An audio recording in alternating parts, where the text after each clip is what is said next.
সম্মানিত হাজরিন, সামনে আমাদের রমাদান মাস আসছে। এই রমাদান মাস উপলক্ষে আমাদের কিছু প্রস্তুতি, কিছু করণীয়, কিছু বর্জনীয় আছে।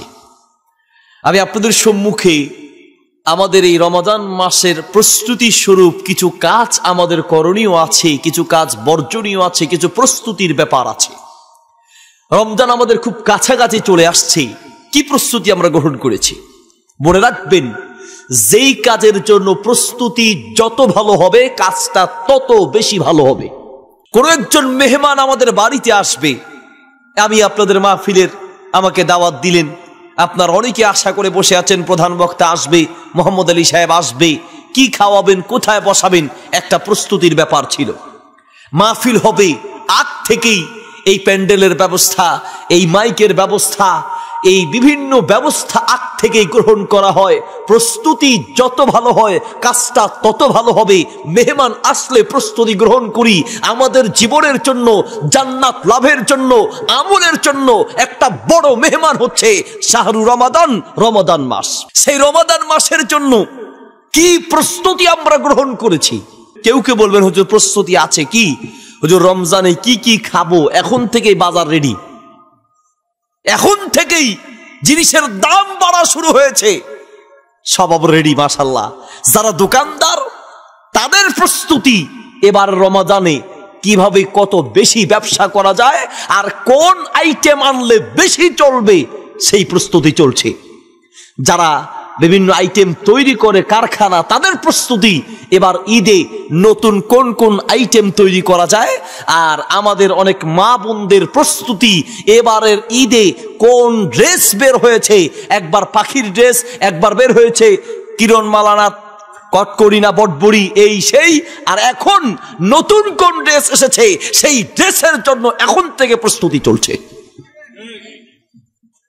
আর ছবি নির্মাতা, সিনেমা নির্মাতা, নাটক আর নাচ গান নির্মাতা যারা আছে, তারা আপনি সারা জীবন ধরে মানে রমজান মাসের সিয়াম আর তারাবি বিভিন্ন আমলের মাধ্যমে যা নেকি কামিয়েছেন, সেগুলোকে ধ্বংস করার জন্য ঈদের ছবি, ঈদের নাটক, ঈদের নাচ, ঈদের গান, ঈদের অনুষ্ঠান নামে মানুষের ঈমান আমল বিধ্বংসী কিছু প্রস্তুতি তারা গ্রহণ করছে। প্রিয় ভাইয়ের, আবার যারা সত্যিকার ইমানদার, তাদের আসল প্রস্তুতি, তাদের প্রস্তুতি এগুলো নয়। ইমানদারদের আসল প্রস্তুতি থাকবে রমাদান আসছে, এই রমাদানে আমি কোন ইবাদত দিয়ে কিভাবে আমল করলে আমার আল্লাহকে খুশি করব, জাহান্নাম থেকে মুক্তি পাবো, নিজেকে গুনাহ মুক্ত করব, সেই প্রস্তুতি। আপনি ইমানদার হিসেবে আপনার এই প্রস্তুতি থাকা দরকার। সম্মানিত প্রিয় ভাই, নবী সাল্লাল্লাহু আলাইহি ওয়াসাল্লাম 3টি বদদোয়া করেছেন। মিশকাতে হাদিসটি আছে, মুসনাদ আহমদে আছে। নবী সাল্লাল্লাহু আলাইহি ওয়াসাল্লাম সাইদ আল মিম্বার, মিম্বারে উঠলেন, 3 বার বললেন আমিন আমিন আমিন। হাদিসটি আপনারা অনেকবার শুনেছেন, কিন্তু কলিজা দিয়ে এখন পর্যন্ত উপলব্ধি করতে পারেন নাই। এই একটি হাদিস যদি কলিজার ভিতরে ঢুকাতে পারতাম, বিশ্বাস করেন আমাদের ইবাদতগুলো আর অনেক সুন্দর হতো, আমাদের প্রস্তুতি আর অনেক ভালো হতো। কলিজা দিয়ে উপলব্ধি করতে পারি নাই।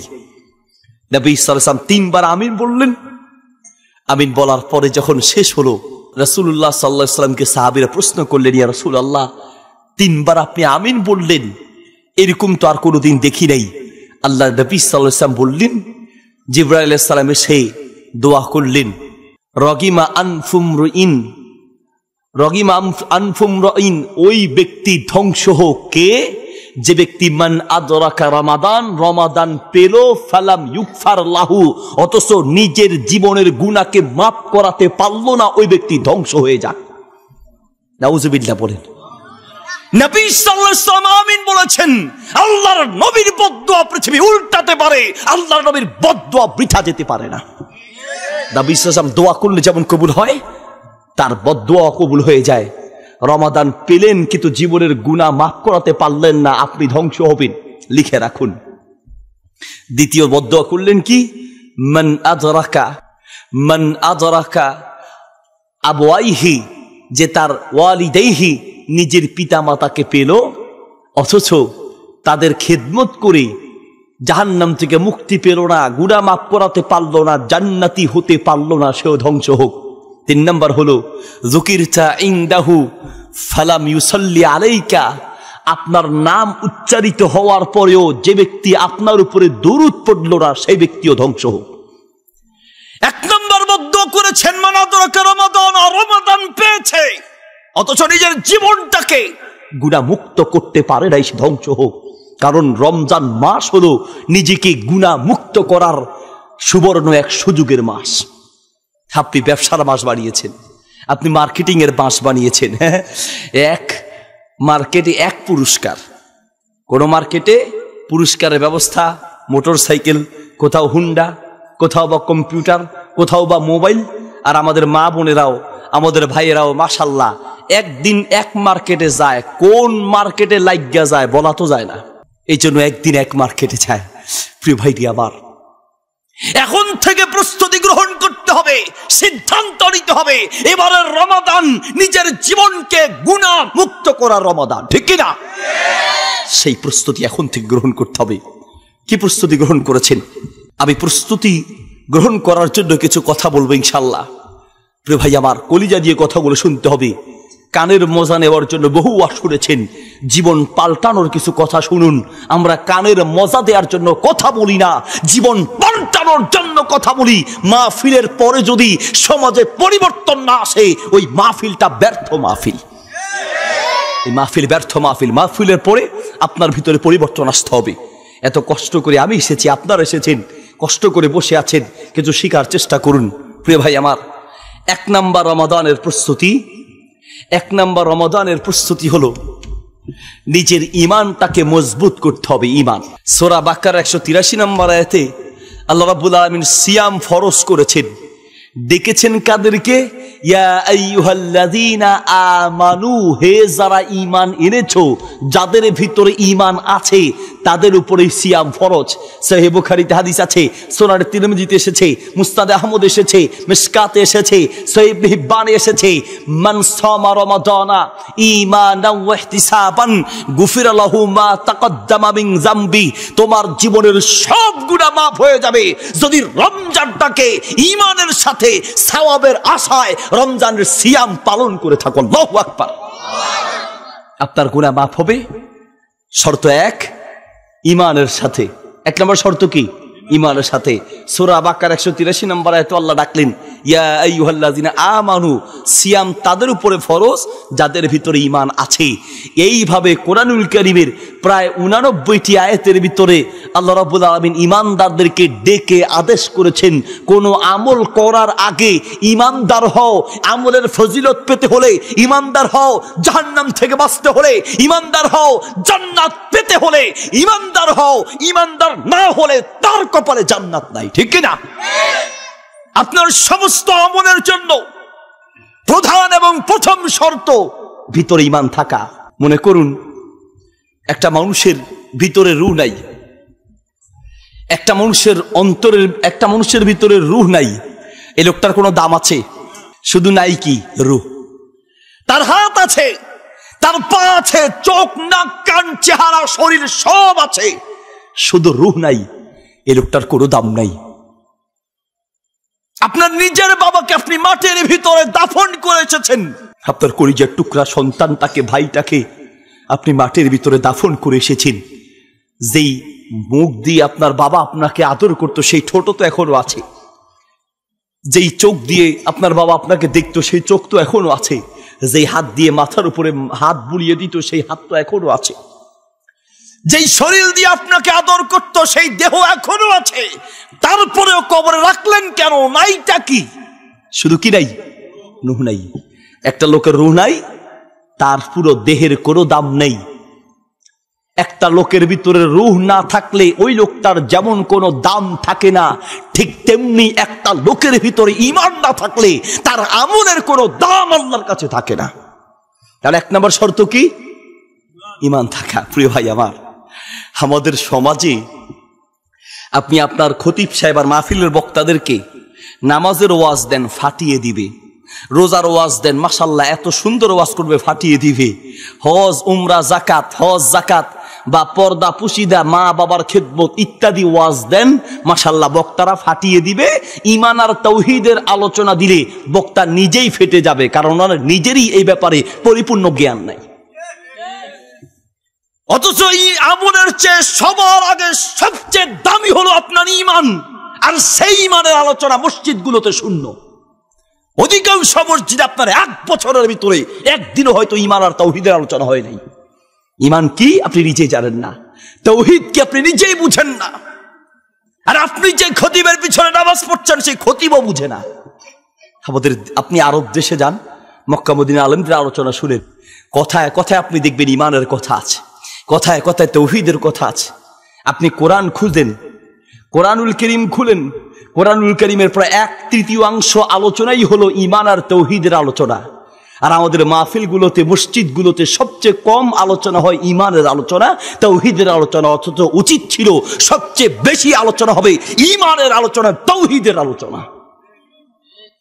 ইয়া আইয়ুহাল্লাযীনা আমানু, আল্লাহ বলছেন হে যারা ঈমান এনেছো শোনো, কুতিবা আলাইকুমুস সিয়াম, সিয়াম তোমাদের উপরে ফরজ করা হয়েছে। যাদের ভিতরে ঈমান আছে, ঈমান নাই, তার সিয়ামের কোনো দাম আল্লাহর কাছে 1 পয়সার মূল্য নেই। প্রিয় ভাই, এখন আপনার ভিতরে ঈমান আছে কিনা আপনার কি খবর আছে? কয়দিন ঈমানের কয়টা কিতাব পড়েছেন? ঈমানের উপরে কয়টা আলোচনা আপনি শুনেছেন? কয়দিন ঈমানের উপরে আপনি দর্স নিয়েছেন? কয়টা ঈমানের উপরে বই আপনি পড়েছেন? কয়দিন পড়েছেন?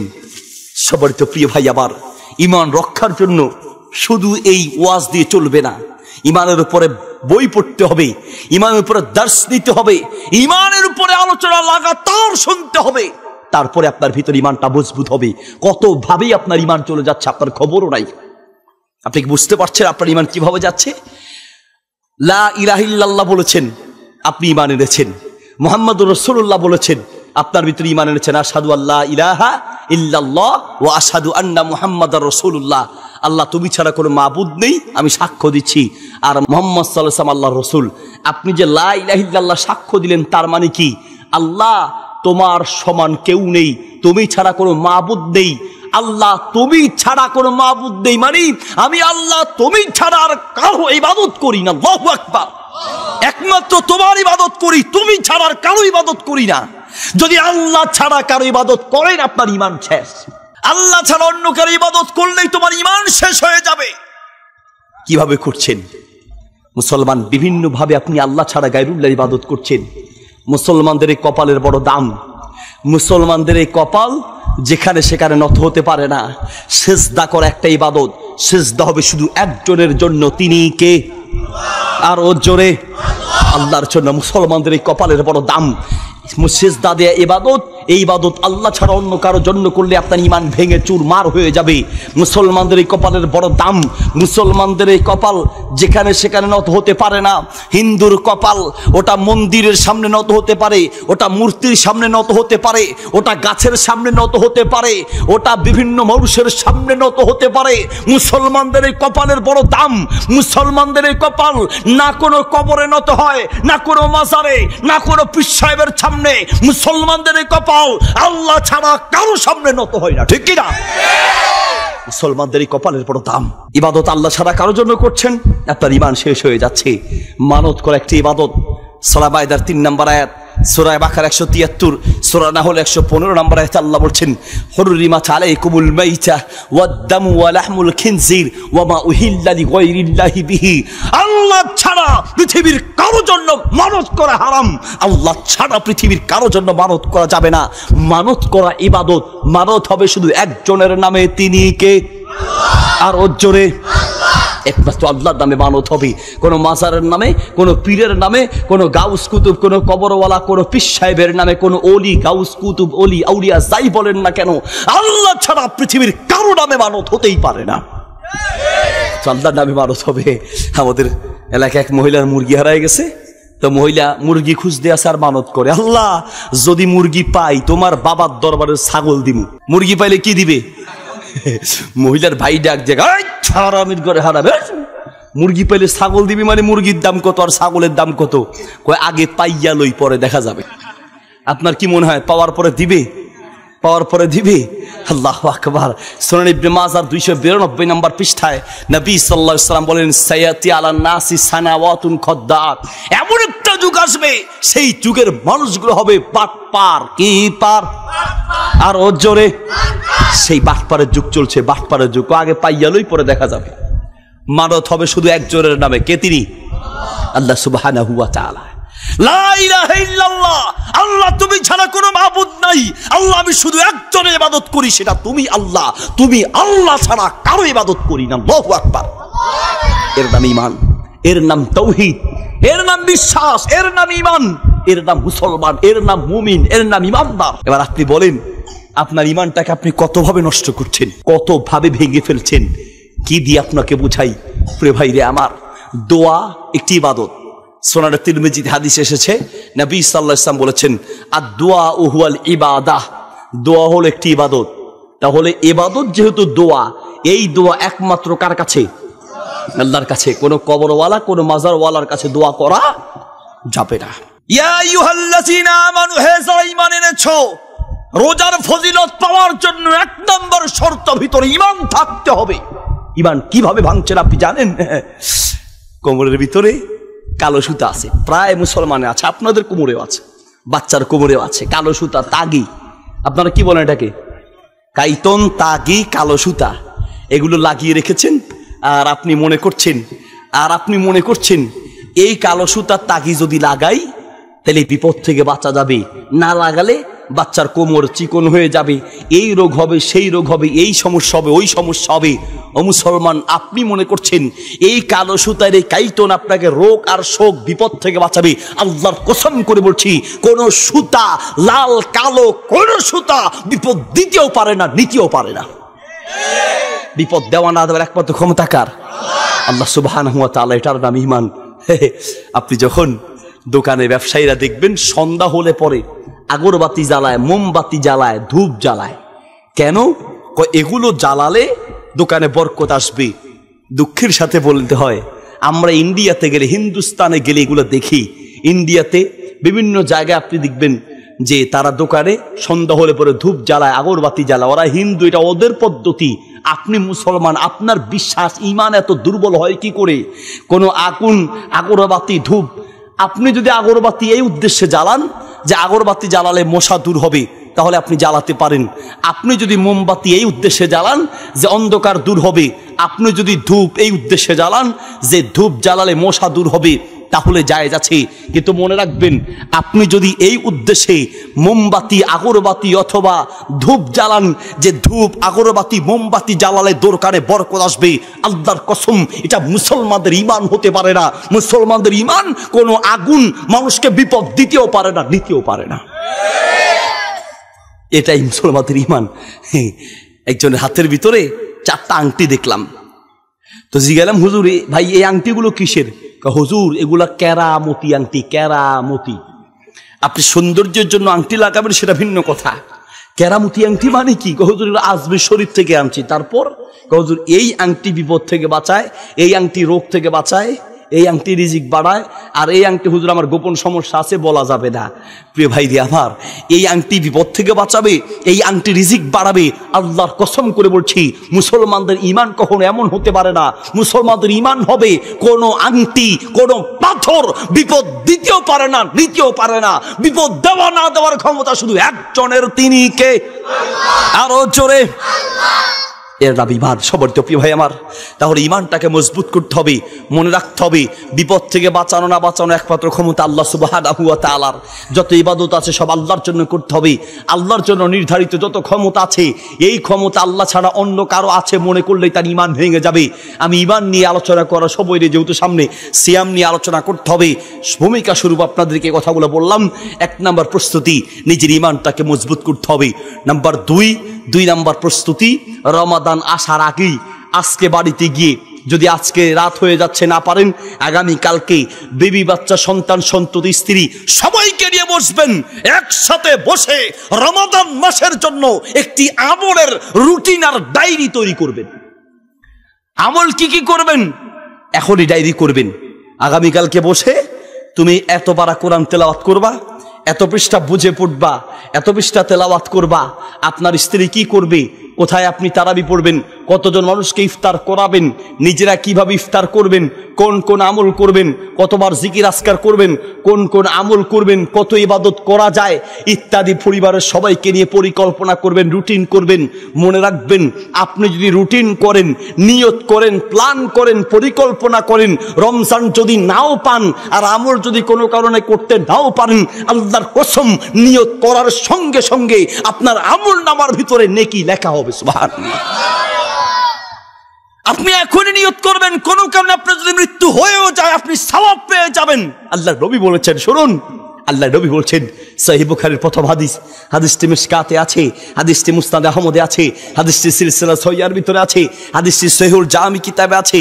নবী সাল্লাল্লাহু আলাইহি সাল্লাম বলছেন, ইন্নামাল আমালু বিন্নিয়াত ওয়া ইন্নামা লিকুল্লি ইমরিইম মা নাওয়া।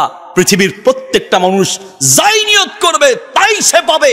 নিয়ত করার সঙ্গে সঙ্গে তার আমল নামায় সওয়াব লেখা হয়ে যাবে। আপনি আমল এখনো করেন নেই, রমাদান এখনো দেরি আছে, যদি আপনি এখন প্ল্যান করেন এখনই আপনার আমল নামায় নেকি লেখা হয়ে যাবে, সওয়াব আপনি পেয়ে যাবেন। সুবহানাল্লাহি ওয়া বিহামদিহি। দুই নাম্বার প্রস্তুতি হলো আপনি ডায়েরি তৈরি করবেন, রুটিন তৈরি করবেন, প্ল্যান করবেন, নিয়ত করে রাখবেন। নাম্বার 3 নাম্বার প্রস্তুতি, ঘরে ইবাদত করার জন্য একটি জায়গা নির্ধারণ করবেন। দুঃখের সাথে বলতে হয়, মুসলমানদের ঘরে এখন নামাজ পড়ার জন্য ইবাদতের জায়গা পাওয়া যায় না। মুসলমান হিন্দুদের ঘরে যান, আপনি হিন্দুদের ঘরের ভিতরে পূজা করার জন্য একটা জায়গা আছে, একটা রুম আছে, একটা জায়গা ঘেরা দেওয়া থাকে। আপনি ওই হিন্দুর যতই ভালো বন্ধু হন, ওই পূজার রুমে আপনাকে নিবে না, পূজার জায়গায় আপনাকে নিবে না। একটা হিন্দু ওর ঘরের ভিতরে ওর পূজার জন্য জায়গা আছে। দুঃখের বিষয়, আপনি মুসলমান, আপনার ঘরের ভিতরে টিভির রুম আছে, আপনার ঘরের ভিতরে ঘুমানোর রুম আছে, খাওয়ার রুম আছে, ওয়েটিং রুম আছে, বাথরুম আছে। মুসলমানদের ঘরে যদি ইবাদতের রুম পাওয়া না যায়, তার চেয়ে কপাল পোড়া দুনিয়ার কেউ হতে পারে না। আপনার চেয়ে কপাল পোড়া পৃথিবীর কেউ হতে পারে না। আপনার এতগুলো রুম আর আপনার ঘরে ইবাদতের জায়গা নেই, নামাজের একটু ভালো জায়গা পাওয়া যায় না, একটু চোখের পানি ফেলে কাঁদবেন একটা নিরিবিলি জায়গা আপনার ঘরের ভিতরে পাওয়া যায় না। এতগুলো রুম করলেন, ইবাদতের একটা রুম না রাখলেন না। আপনার মতো কপাল পোড়া কেউ হতে পারে না। সামনে যদি ঘর করেন, বাড়ি করেন, 1 নম্বর ইঞ্জিনিয়ারকে বলবেন একটা জায়গা ঠিক করবেন, সেই রুমটা হবে ইবাদতের জন্য, তেলাওয়াতের জন্য, আল্লাহর কাছে চোখের পানি ফেলে কান্না করার জন্য। আল্লাহু আকবার। এমন একটা জায়গা আপনার ঘরের ভিতরে থাকবে। এতগুলো রুম করেছেন। আগের মুরব্বীরা, আমার দাদি নানি চাচিদেরকে দেখেছি, ঘরে বেশি জায়গা ছিল না, তারপরে ঘরের ভিতরে একটা কোণা ঘেরাও দিয়ে একটা জল চৌকি বসাতো নামাজ পড়ার জন্য। জল চৌকি চিনেন? নামাজ পড়ার জন্য একটা জল চৌকি থাকতো ইবাদতের জন্য। আল্লাহু আকবার, আল্লাহু আকবার। আগামীকালকে বাসায় গিয়ে এই জায়গাটা ঠিক করবেন। শোনো, যদি ঘর বেশি থাকে, রুম বেশি থাকে, একটা রুম ঠিক করবেন ইবাদতের জন্য। যদি রুম না পান, অন্তত ঘরের একটা কোণা একটু ঘেরাও দিয়ে ইবাদতের জন্য একটা জায়গা, নিরিবিলি পরিবেশ দরকার। মানুষের সামনে কান্না করা যায় না, চোখের পানি ফেলা যায় না, একটু তেলাওয়াত করে কাঁদবেন, 2 হাত আল্লাহর কাছে তুলে কাঁদবেন, একটু সেজদায় গিয়ে কাঁদবেন। একটা নিরিবিলি জায়গার প্রয়োজন আছে। 3 নম্বর প্রস্তুতি, ঘরের ভিতরে ইবাদতের পরিবেশ তৈরি করবেন। নাম্বার 4 নম্বর প্রস্তুতি, আপনার ঘরের ভিতর থেকে পাপের পরিবেশটা পরিত্যাগ করবেন। আপনার ঘরে যেন কোনো প্রকারের পাপের কোনো পরিবেশ না থাকে।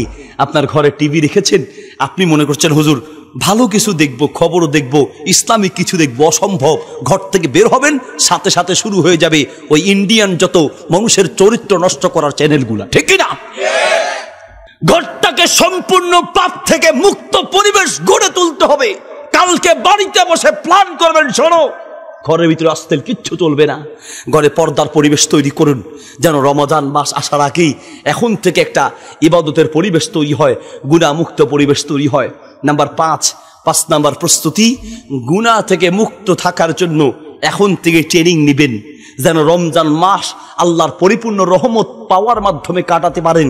এখন থেকেই আপনি সেই পাপ থেকে মুক্ত থাকার পরিকল্পনা, ট্রেনিং নিবেন। প্রিয় ভাই আমার, আমরা রোজা মানি মনে করি রোজা মানি সারাদিন কিছু খাইলাম না, আকাম কুকাম যা আছে সব করে, আবার অনেকে আছে নামাজও পড়ে না মাগার রোজাটা রাখে।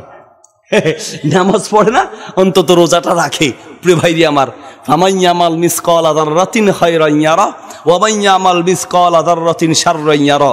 নাই মামার চেয়ে কানা মামা ভালো। অন্তত নামাজ না পড়লে রোজাটা অন্তত রাখো। কিন্তু আমি বলতে চাই প্রিয় ভাইরে আমার, শুধু রোজা দিয়ে তুমি জান্নাতে যেতে চাও, অথচ আল্লাহর নবী বলছেন আউয়ালু মা ইউহাসাবু বিহিল আবদ ইয়াউমাল কিয়ামাতি সালাহ। কিয়ামতের মাঠে আগে নামাজের হিসাব হবে, তারপরে রোজার হিসাব। আগে নামাজের হিসাব। তা আমরা রোজা মানে মনে করছি, রোজা মানে কি? রোজা মানে কিছুই খাইলাম না, সারাদিন না খেয়ে থাকলাম, ফজর থেকে মাগরিব পর্যন্ত মাশাআল্লাহ আমি ভালো ভালো রোজাদার। অথচ নবী সাল্লাল্লাহু আলাইহি ওয়াসাল্লাম বলেন, সহিহ বুখারীতে হাদিস আছে, সুনানে তিরমিজিতে আছে, সুনান নাসাইতে আছে, মিশকাতে আছে, আল্লাহর নবী সাল্লাল্লাহু আলাইহি ওয়াসাল্লাম বলছেন, মান লাম ইয়াদা কাওলা যুর ওয়াল আমালা বিহি ফালাইসা লিল্লাহি হাজাতুন ফি আন ইয়াদা তাআমাহু ওয়া শারাবাহু। শোনো, যে ব্যক্তি রোজা রেখে নিজের মুখকে হেফাজত করতে পারলো না, মিথ্যা কথা ছাড়তে পারলো না, মিথ্যা কাজ ছাড়তে পারলো না, তার রোজা দিয়ে আল্লাহর কোনো কাজে আসলো না। তাহলে রোজা রাখার জন্য আপনি যেমন পেটে কিছু খাবার দিবেন না, আমরা এটাকে রোজা বলি, কিন্তু কোরআন হাদিসের ভাষায় রোজা নয়, এটাকে সিয়াম বলা হয় বা সওম বলা হয়। সিয়াম আর সওম মানে হচ্ছে আপনি আপনার পেটে কোনো খাবার কোনো পানীয় দিবেন না, ঠিক তেমনি ভাবে নিজের এই মুখ দিয়ে কোনো গুনাহ করা যাবে না, নিজের এই মুখ দিয়ে কোনো পাপ করা যাবে না। কান, চোখ, হাত, পা সব কিছুকেই পাপ থেকে মুক্ত রাখতে হবে। যদি রমজান মাসে নিজেকে পাপ মুক্ত রাখতে হয়, এখন থেকে পাপ থেকে বাঁচার ট্রেনিং নিতে হবে। বিশেষ করে এই জিহ্বাকে হেফাজত করতে হবে। চা দোকানে গেলে এখন দেখা যায়, ওরে বাপরে বাপ, মাশাআল্লাহ, এলাকায় যত বুদ্ধিজীবী, আইনজীবী, যত মন্ত্রী, মিনিস্টার, মুফতি, মুহাদ্দিস আছে, এত মুফতি, মুহাদ্দিস, এত বুদ্ধিজীবী, সাংবাদিক, এত আইনজীবী, এত মন্ত্রী, মিনিস্টার এলাকায় আছে, এটা চা দোকানে না গেলে বোঝা যায় না।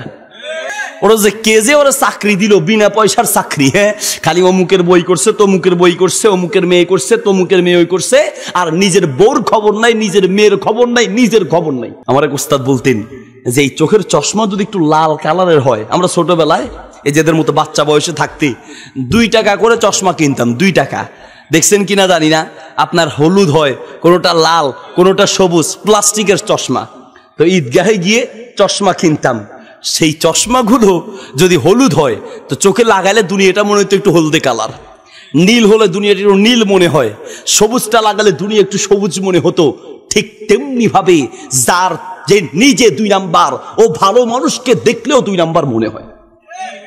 সমাজে হেঁটে হেঁটে মানুষের বদনাম, চগলখোর কিছু আছে না, খালি এর কথা তারে, তার কথা ওরে, ভাইয়ের কথা আরেক ভাইকে, বাপের কথা ছেলেকে, ছেলের কথা বাপকে, জালের কথা জালকে, মুসল্লির কথা ইমামকে, ইমামের কথা বলে কমিটিকে, একজনের বিরুদ্ধে আরেকজনকে প্যাচ লাগায়। নবী সাল্লাল্লাহু আলাইহি ওয়াসাল্লামের ভাষায় মিশকাতুল মাসাবিহের 12 নম্বর পৃষ্ঠায় সহিহ বুখারীতে হাদিসটি আছে, আল্লাহর নবী বলছেন, তাজিদুনা শাররান নাস ইয়াতিহা উলাই বিওয়াজহিন ওয়া ইয়াতিহা উলাই বিওয়াজহিন। এই तमाम দুনিয়ার ভিতরে কুকুরের চেয়ে শুকুরের চেয়ে খারাপ ওই মানুষটা যারা সমাজে চগলখুরি করে বেড়ায়, যারা সমাজে চগলখুরি করে বেড়ায়, এরা কুকুর শুকুরের চেয়ে খারাপ। এই সমাজ নষ্ট করার জন্য এগুলো বেশি লাগে না, 2-1টা চগলখোর থাকলেই চলে। একটা চগলখোর আপনার পুরো এলাকা জ্বালানোর জন্য মেসের কাঠি কয়টা লাগবে? 1 পিস মেসের কাঠি পুরো এলাকা জ্বালায় দিতে পারবে। 1 পিস চগলখোর যেই পরিবার আছে ওই পরিবার ধ্বংস, যেই কমিটিতে একটা চগলখোর ঢুকেছে ওই কমিটি ধ্বংস, যেই মসজিদ, মাদ্রাসা, মাহফিলে, যেই এলাকায় একজন চগলখোর আছে ওই পুরো এলাকা ধ্বংসের জন্য 1 পিসই যথেষ্ট। নবী সাল্লাল্লাহু আলাইহি ওয়াসাল্লাম এই জন্য বলেন, মিশকাতে হাদিস আছে, সহিহ বুখারীতে আছে, আত-তারগিব ওয়াত-তারহিব কিতাবে আছে, লা ইয়াদখুলুল জান্নাতা কাত্তাত ওয়া ফি রিওয়ায়াতিন নাম্মাম। যারা চগলখুরি করে বেড়ায়, এরা তওবা না করে মারা গেলে দুনিয়ার থেকে বিদায় হলে জান্নাতে যেতে পারবে না। প্রিয় ভাইরা আমার, এই জিহ্বাকে হেফাজত করতে হবে, এখন থেকে ট্রেনিং নিতে হবে। খবরদার, এখন থেকে ট্রেনিং নিতে হবে। জিহ্বা দিয়ে একটা কোন প্রকারের অন্যায়, কোন প্রকারের গুনাহের কথা এ মুখ দিয়ে যেন বের না হয়। মাল্লাম ইয়াদা কওলা যুর, যে মিথ্যা ছাড়তে পারলো না সে রোজার পরিপূর্ণ সওয়াব পেল না। মিথ্যা তো আমাদের কাছে এখন পান্তাবাতের পানির মতো। সবচেয়ে বেশি মিথ্যা যে যন্ত্রের মাধ্যমে চলে তার নাম মিস্টার মোবাইল চৌধুরী। সবচেয়ে বেশি মিথ্যা। দোস্ত আসো কই? কয় আসি পৈরুঙ্কুল পশ্চিম পাড়া। আসলে বসে আছে সে কোম্পানিগঞ্জ। দোস্ত আসো কোথায়? কয় এই তো আসি মাহফিলে। আসলে বসে আছে সিনেমা হলে। দোস্ত আসো কোথায়? কয় আসি এই তো মসজিদে। আসলে বসে আছে বাথরুমের ভিতরে। 6 সন্তানের মা এক যুবকের সঙ্গে রং নাম্বারে পরিচয়। তো ওই যুবকটা জিজ্ঞেস করছে যে তোমার কি বিয়ে ছেলে মেয়ে আছে নাকি? 6 সন্তানের মা বলছে ছেলে মেয়ে থাকবে কোত্থেকে, আমার মোটে বিয়াই হয় নাই। অথচ 6 সন্তানের মা। অহরহ মিথ্যা। আমরা ইচ্ছা অনিচ্ছায় প্রয়োজন অপ্রয়োজনের সমানে মিথ্যা বলছি, একটু কলিজা কাঁপে না। সমানে বলছেন, হ্যাঁ নিজে বলছেন, ছেলেকেও মিথ্যুক হিসেবে গড়ে তুলছেন। টাকা পাবে পাওনাদার, তো বাসায় আসতেছে খবর নেওয়ার জন্য। জানালা দিয়ে দেখছে যে পাওনাদার আসতেছে। পাওনাদারকে দেখেই ছেলেকে ডাক দিয়ে বলছে বাবা তাড়াতাড়ি দরজা খুলো, খুলে তোমার আঙ্কেলকে বলবা আমার আব্বা ঘরে নাই। আব্বা ঘরে বসে আছে, আব্বা ঘরে নাই। ছেলে দরজা খুলে যা বলতেছে আঙ্কেল আপনি আমার আঙ্কেলকে আমার বাবাকে খুঁজতে আসছেন, টাকা পাবেন। আমার বাবা বলছে আমার বাবা ঘরে নাই। এই হলো অবস্থা। 5 নম্বর প্রস্তুতি, নিজেকে গুণামুক্ত রাখার পরিবেশ গড়ে তুলতে হবে, নিজেকে সেইভাবে গড়তে হবে এখন থেকেই সম্পূর্ণ পাপ থেকে মুক্ত থাকতে হবে, ঠিক কিনা?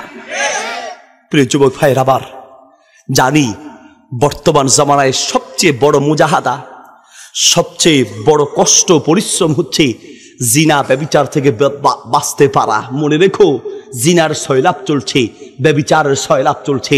ডানে বামে চতুর্দিকে যেদিকেই তাকাবে হয় চোখের জেনা, নয় কানের জেনা, নয় মুখের জেনা, নয় লজ্জাস্থানের জেনা। অধিকাংশ যুবক কোনো না কোনোভাবে জিনার ভিতরে লিপ্ত আছে, জিনার ভিতরে লিপ্ত আছে। এই জিনা পৃথিবীতে আল্লাহর গজব নামিয়ে আনে। সহিহ বুখারীর প্রথম খণ্ডে 18 নম্বর পৃষ্ঠা, সুনানে তিরমিজি দ্বিতীয় খণ্ডের 34 নম্বর পৃষ্ঠায় নবী সাল্লাল্লাহু আলাইহি ওয়াসাল্লাম বলেন ইন্না মিন আশরাতি সাআতি আন ইউরফাল ইলম ওয়া ইয়াসবুতাল জাহলু ওয়া ইয়াশরাবাল খামরু ওয়া ইয়াসহারু জিনা। কিয়ামত যত ঘনিয়ে আসবে সমাজের ভিতরে জিনা ব্যভিচার তত বাড়বে, জিনা ব্যভিচার তত বাড়বে। লজ্জাস্থানের মাধ্যমে জিনা করা, এটা লজ্জাস্থানের জিনা।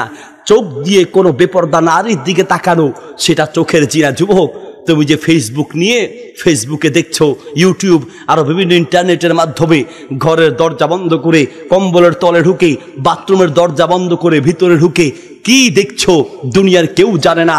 সবার চোখকে ফাঁকি দেওয়া যায়, কিন্তু একজনের চোখকে ফাঁকি দেওয়া যায় না। তিনি কে? আরো জোরে। ওই আল্লাহর চোখকে ফাঁকি দেওয়া যায় না। মনে রেখো, কিছু পাপের শাস্তি আল্লাহ আখিরাতে দেয়, আর কিছু পাপের শাস্তি দুনিয়াতে দেয়। যারা জিনা ব্যভিচারে লিপ্ত তাদের শাস্তি এই দুনিয়াতেই হবে, ঠিক কি না? এই দুনিয়াতে হবে। খবরদার যুবক, তোমাকে বলছি, কলিজা দিয়ে কথাগুলো শুনতে হবে। এখন থেকে সেই পাপ থেকে বিরত থাকতে হবে। এখন এই মুহূর্তে এখনই সিদ্ধান্ত নিতে হবে। শুনে রেখো, যদি আল্লাহর গজব থেকে বাঁচতে চাও এখনো সময় আছে। তুমি নিজেকে এই পাপ থেকে বাঁচানোর চেষ্টা করো। নবী সাল্লাল্লাহু আলাইহি ওয়াসাল্লাম একজন সাহাবী আব্দুল ইবনে আব্বাস রাদিয়াল্লাহু তাআলা আনহু, তিনি বলেন ইন্নালিস সাইয়্যাতি সাওয়াদান ফিল ওয়াজহি নূরুত তাকওয়া ওয়া যুলমাতুল মাআসি, একটি আরবি কিতাব আছে। সেই কিতাবের ভিতরে আব্দুল ইবনে মাসউদ রাদিয়াল্লাহু তাআলা আনহুর এই আসারটি উল্লেখ করা হয়েছে। তিনি বলছেন ইন্নালিস সাইয়্যাতি সাওয়াদান ফিল ওয়াজহি, শোনো, এই পৃথিবীতে যারা জিনা ব্যভিচারে লিপ্ত, 1 নম্বর শাস্তি, তার চেহারা কলুষিত হয়ে যাবে, চেহারার দিনদারিত্বের ভাব চলে যাবে। চেহারার দিনদারিত্বের ভাব এটা আল্লাহ প্রদত্ত একটা দান। ফেস ওয়াশ দিয়ে যতই ডলো, ফেয়ার অ্যান্ড লাভলি যতই খাও, আটা ময়দা সোনো ক্রিম যা আছে সমানে লাগাও, চামড়া সাদা বানানো যাবে, কিন্তু চেহারার দিনদারিত্বের ভাব এটা আল্লাহ প্রদত্ত একটা দয়া, ঠিক কি না? এটা ইবাদতের মাধ্যমে আসে, এটা গুনাহের মাধ্যমে দূর হয়ে যায়। যারা জিনায় লিপ্ত তাদের চেহারা সৌন্দর্য দূর হয়ে যাবে। নাম্বার 2 নাম্বার পাপের শাস্তি ওয়াহনান ফিল বাদান, আল্লাহ তার শরীরে এমন রোগ দিবে ডাক্তার ওষুধ খুঁজে পাবে না। নাম্বার 3 নাম্বার জিনা ব্যভিচারের শাস্তি হলো এই দুনিয়াতে নুকসান ফির রিজকি, রিজিকের বরকত আল্লাহ কমিয়ে দিবেন। কেউ এমন আছে মাসে 50,000 টাকা ইনকাম করে, তারপর আবার মাস শেষে দেখা যায় তার 50,000 টাকা মাসে ইনকাম, তারপরে মাস শেষে আরো অভাব থেকে যায়। আর আরেকজন মাসে 10-15 হাজার টাকা ইনকাম করে, মাশাআল্লাহ মাস শেষে তার কোনো অভাব নেই, বরং আরো জমা থাকে। 50,000 ইনকাম করলো, মাস শেষে অভাব। 10-15 হাজার ইনকাম করে, মাস শেষে অভাব নাই। কারণ একজনের রুজিতে বরকত আছে, আরেকজনের রুজিতে বরকত নাই। যারা জিনা ব্যভিচারে লিপ্ত, তাদের এই সমাজে, এই পৃথিবীতে বেঁচে থাকতে রিজিকের ভিতরে কোনো বরকত থাকবে না। নাম্বার 4 নাম্বার পাপের শাস্তি, বাক্তাতান ফি কুলুবিল খালক, সৃষ্টি জগতের মাঝে তোমার প্রতি ঘৃণা সৃষ্টি করে দেয়া হবে। ভালো মানুষরা তোমাকে ভালো চোখে দেখবে না, বরং তোমাকে ঘৃণার চোখে দেখবে। মনে রেখো, 2 নাম্বার শাস্তি, ওয়াহনান ফিল বাদান, শরীরে এমন রোগ দিবে ডাক্তার ঔষধি খুঁজে পাবে না। সম্মানিত প্রিয় ভাই, এজন্য বলছি, এই সমাজ জীবিত থাকতে এখনো সময় আছে, পাপ থেকে মুক্ত থাকতে হবে। এই রমজান আসার আগে 5 নাম্বার যে কাজ, সেটা হলো সব ধরনের গুনাহ ত্যাগ করবো। রাজি আছে ইনশাল্লাহ?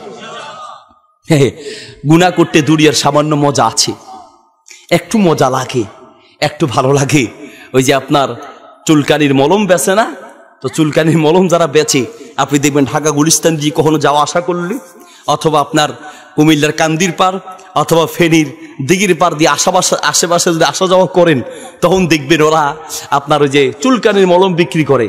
তো তার একটা কথা সুন্দর বলে, চুলকানি তো খুব ভালোই লাগে, খালি গ্যাচাং গ্যাচাং গ্যাচাং চুলকা। হ্যাঁ, চুলকাইতে এখন পকেটে হাত দিয়ে চুলকায়, কতভাবে যে চুলকাইতে তো মজাই লাগে। কিন্তু বাড়িতে যাইয়া যখন প্যান্ট খুলে বা কাপড় খুলে, তখন টের পায় এই চুলকানির মজা যে কত মজা। যত মজা তার চেয়ে কয়েক গুণ বেশি সাজা। চুলকানোর সময় তো খুবই মজা লাগে, কিন্তু পরে টের পাইবা। সবারই তো প্রিয় ভাই আমার, গুনাহ করতে দুনিয়ার সামান্য মজা আছে, কিন্তু এর চেয়ে লক্ষ গুণ সাজা কিয়ামতের মাঠে জাহান্নামের আগুনের জ্বলে সাজা পেতে হবে, ঠিক কিনা? এখন থেকে সে গুনাহ ছেড়ে দিতে হবে। মনে রাখবে, দুনিয়ায় খুব কঠিন মুহূর্ত চলছে, খুব কঠিন বিপদ চলছে, কঠিন বিপদ। এখনো যদি আমাদের বুঝ না আসে, বুঝ কখন আসবে? করোনা ভাইরাস কমেছিল, আমরা সবাই আবার যেই সেই করোনা আসার সাথে সাথে কিছু মুসল্লিদের ইমানটা একটু মজবুত হয়েছে, নামাজির সংখ্যা একটু বেড়েছিল, মাশাআল্লাহ। হ্যাঁ, একটু গুনাহ থেকে আমরা ফিরে এসেছিলাম। যখন করোনা একটু দুর্বল হয়েছে, আমরা আবার যেই সেই আপনার কামার দোকানে গেলে দুইটা হাতুড়ি আওয়াজ শোনা যায়, একটা বড় একটা ছোট। তো বড়টা দিয়ে জোরে মারে, ছোটটা দিয়ে আস্তে মারে। তো দূর থেকে শুনলে শোনা যাবে সেই। তো করোনা প্রথম দিকে আমরা একটু ভালো হয়েছিলাম, করোনা যখন কমছে আমরা আবার সেই। এখনো সময় আছে, ফিরে আসো প্রিয় ভাই আমার। কখন কোন মুহূর্তে কার কোন সময় বিদায় হওয়া লাগে বলা যায় না। আল্লাহ আমাদের সবাইকে পাপের পরিবেশ থেকে, পাপ থেকে মুক্ত হওয়ার তৌফিক দান করুন, আমিন। 5 নাম্বার প্রস্তুতি গেল। নাম্বার 6 নাম্বার প্রস্তুতি, রমজান আসার আগে এখনই রমজান সংক্রান্ত কোনো একটা বই নিয়ে পড়বেন। সেটা কোরআন এবং হাদিসের দলিল ভিত্তিক। রমাদান ও সিয়াম ও রমাদান, অথবা সিয়ামের মাসালা মাসাইল, রোজার মাসালা মাসাইল, দলিল ভিত্তিক কোনো একটা বই নিয়ে পড়বেন। সম্ভব হলে মসজিদের দার্সের ব্যবস্থা করবেন। মসজিদের সভাপতি যারা আছেন, মসজিদের ভিতরে এখনই আপনাদের দায়িত্ব মুসল্লিদেরকে রমজানের মাসালা মাসাইল শেখানোর জন্য মসজিদে আলোচনার ব্যবস্থা করবেন। আমাদের মসজিদ কমিটি, মাদ্রাসার কমিটির দায়িত্বশীল, আপনাদের এলাকার কথা বলছি না, সারা বাংলাদেশের কথা বলছি। আমাদের মসজিদের, মাদ্রাসার আর মাহফিলের আপনার কমিটিরা দায়িত্ব কি পালন করে? ওনাদের মেন দায়িত্ব, ওনারা মনে করে মসজিদকে কত সুন্দর করা যায়। এক মসজিদের কমিটির লোক আর এক মসজিদের কমিটির লোককে গিয়ে বলে, বেটা টাইলস লাগাইছিস, যাইয়া দেখিস। টাইলস কারে কয় দেখিস? এখন আর মুসল্লিরা বাড়িতে আয়না দেখে না, মসজিদে এসে টাইলসের ভিতরে গিয়ে আয়না দেখেস। নাকের ভিতরে কি ময়লা আছে কি নাই, গালে আছে কি নাই। আপনার যে টাইলস লাগাইছে আয়না ফেল, মাশাআল্লাহ। হ্যাঁ, এমন চকচক করে, ওর আর আয়না দেখা লাগে না। ও নামাজে দাঁড়ায়া টাইলসের স্টাইল দেখে, টাইলসের স্টাইল। প্রিয় ভাই আমার, টাইলস সুন্দর লাগানো সুবিধা নাই, তবে এমন কোনো টাইলস লাগানো যাবে না যে টাইলসের কারণে মুসল্লির নামাজের ভিতরে কোনো ধরনের ব্যাঘাত সৃষ্টি করতে পারে। এই ধরনের কিছু লাগানো যাবে না। পাশাপাশি বলতে চাই, মসজিদকে আপনি সুন্দর করেন, মাদ্রাসাকে সুন্দর করেন, মাহফিলের প্যান্ডেল, মাহফিলের আনুষঙ্গিক সব সুন্দর করেন, তবে তার চেয়ে বেশি প্রধান দায়িত্ব মসজিদের মুসল্লিদের ঈমান আর আমলকে সুন্দর করা। 1 নম্বর দায়িত্ব মসজিদের মুসল্লিদের ঈমান আর আমলকে সুন্দর করা। আমি ঢাকা শহরে এক মসজিদে জুমা পড়াতে গেলাম। কষ্ট হচ্ছে নাকি আপনাদের? চলবে ইনশাল্লাহ? শেষ করে দিব নাকি? কতক্ষণ চলবে? সারা রাত? সারা রাত? আচ্ছা মাশাআল্লাহ, সারা রাত লাগবে না, আমরা অল্প কিছু দিলে চলবে। সারা রাত আপনারা থাকেন, আমি আর সভাপতি সাহেব জামুগা, আপনারা থাকলে চলবে। প্রিয় ভাই আমার, তো জুমা পড়াতে গেলাম, তো আমাকে মসজিদের সভাপতি সাহেব এসে বলছেন, হুজুর আপনি আজকে জুমা পড়াবেন। আমি একজন সরকারি রিটায়ার্ড পার্সন, অস্ত্র হুজুর জমা দিয়েছি, মাগার ট্রেনিং কিন্তু জমা দেই নেই। আমাকে বলতেছে অস্ত্র জমা দিয়েছি, মাগার ট্রেনিং জমা দেই নেই। আমি বললাম খাইছি, কোথায় জুমা পড়াইতে আসলাম? হ্যাঁ, আমি ওয়াশ করবো, তার আগে আমার এই ওয়াশ করতে আছে। ওয়াশ আমি কি ওয়াশ করবো? বললাম যাই, তারপর লাইন বলেন। হুজুর কিছু মাইন্ড করবেন না, কথাটা আবার বলছি। হুজুর অস্ত্র জমা দিয়েছি, ট্রেনিং জমা দেই নেই। আপনি এই মসজিদে জুমা পড়াবেন, এই মসজিদে জুমা পড়াতে এসে সব হুজুররাই কথা বলার সময় ভাইলে ভাইলে কথা বলে, ভাইলে ভাইলে সিস্টেমে সিস্টেমে বলে, যেন কারো অন্তরে আঘাত না লাগে। হুজুর আপনি এখানে বলবেন মানুষের ঈমান আমল সংশোধনের জন্য যা ইচ্ছা বলবেন, যদি মানুষের কোনো আঘাত নিতে হয় আমি আমার বুকে আঘাত নিব, আপনার টেনশন নাই, ইচ্ছা মতো বলবেন। আমি সেই দিন তাকে বুকে জড়িয়ে ধরে বললাম, আপনার মসজিদ মতো কমিটির লোক যদি সারা বাংলার প্রত্যেকটা মসজিদ মাদ্রাসার মাহফিলে তৈরি হতো, সারা বাংলাদেশ একদিনে পরিবর্তন হয়ে যেত, একদিনে পরিবর্তন হয়ে যেত। আর আমরা উল্টা, আমরা মসজিদের ইমাম নিয়োগ দেওয়ার পরে কমিটির লোকেরা গিয়ে, হুজুর আমাদের কমিটিতে বিভিন্ন তরিকার লোক আছে, এলাকায় বিভিন্ন তরিকার লোক আছে, আমনে চাইয়েন কারো পক্ষে বিপক্ষে কিছু বলার দরকার নেই, আমনে হুজুর একদম বাইলে বাইলে, আপনাকে বাইলে বাইলে চালাইবেন, যেন কারো গায়ে না লাগে, সিস্টেম মতো হুজুর চালাইবেন। ও আল্লাহর বান্দা, এই সিস্টেম মতো চালাইতে চালাইতে সমাজ আগেও যেমন এখনো তেমন, কোনো পরিবর্তন নাই। ইমাম আর খতিবকে বলবেন, মাহফিলের বক্তাকে বলে দিবেন, মানুষের ঈমান আমল সংশোধনের জন্য যা ইচ্ছা বলবেন। সমাজ পরিবর্তনের দরকার, ঈমান আর আমলের হেফাজতের দরকার, ঠিক কিনা? আপনার উচিত আপনি এইভাবে বলবেন। আপনি আরো হুজুরের ঠান্ডা বানাইতে আছেন, হুজুর কুল ঠান্ডা কথা বলবেন, কারো গায়ে যেন না লাগে। প্রিয় ভাইয়েরা আমার, যদি হক কথা বলতে যায়, সুদের বিরুদ্ধে বললে সুদখোর রাগ করবে, ঘুষের বিরুদ্ধে বললে ঘুষখোর রাগ করবে, বিদাতের বিরুদ্ধে বললে বিদাতি রাগ করবে, শিরকের বিরুদ্ধে বললে শিরকপন্থীরা রাগ করবে, ঠিক কিনা? এগুলো চিন্তা করে কথা বলে সমাজ পাল্টাবে না। সবারই তো প্রিয় ভাইয়ের আমার, বলতে চাচ্ছিলাম, মসজিদে মসজিদে আমাদের যারা কমিটির দায়িত্বশীল আছেন, দায়িত্ব মসজিদের কমিটি প্রত্যেকটা মসজিদে সিস্টেম করে দিবেন। ইমাম সাহেব আপনার টেনশন নাই, বেতন আগে যা ছিল, হাদিয়া আগে যা ছিল, আপনাকে এই মাসে আমরা 2000, 3000, 5000 টাকা বাড়ায় দিব। হুজুর এই রমাদান আসার আগ পর্যন্ত আপনি আমাদেরকে রমজানের মাসালা নিয়া প্রতিদিন নামাজের পরে 5 ওয়াক্তের পরে, আর না হয় কমপক্ষে ফজরের পরে, মাগরিবের পরে অথবা আসরের পরে, ইশার পরে একটা টাইম ঠিক করে বলবেন যে প্রত্যেক নামাজের পরে আমাদেরকে একটু রোজার মাসালা মাসাইলগুলো শিখাবেন। দরকার আছে কি নেই? ইমাম সাহেবকে বলবেন, ঘরের ভিতরে পারলে বিবি বাচ্চা সন্তান সন্ততি সবাইকে নিয়ে বসে একসাথে একটা রোজার মাসালা মাসাইলের একটা বই পড়বেন।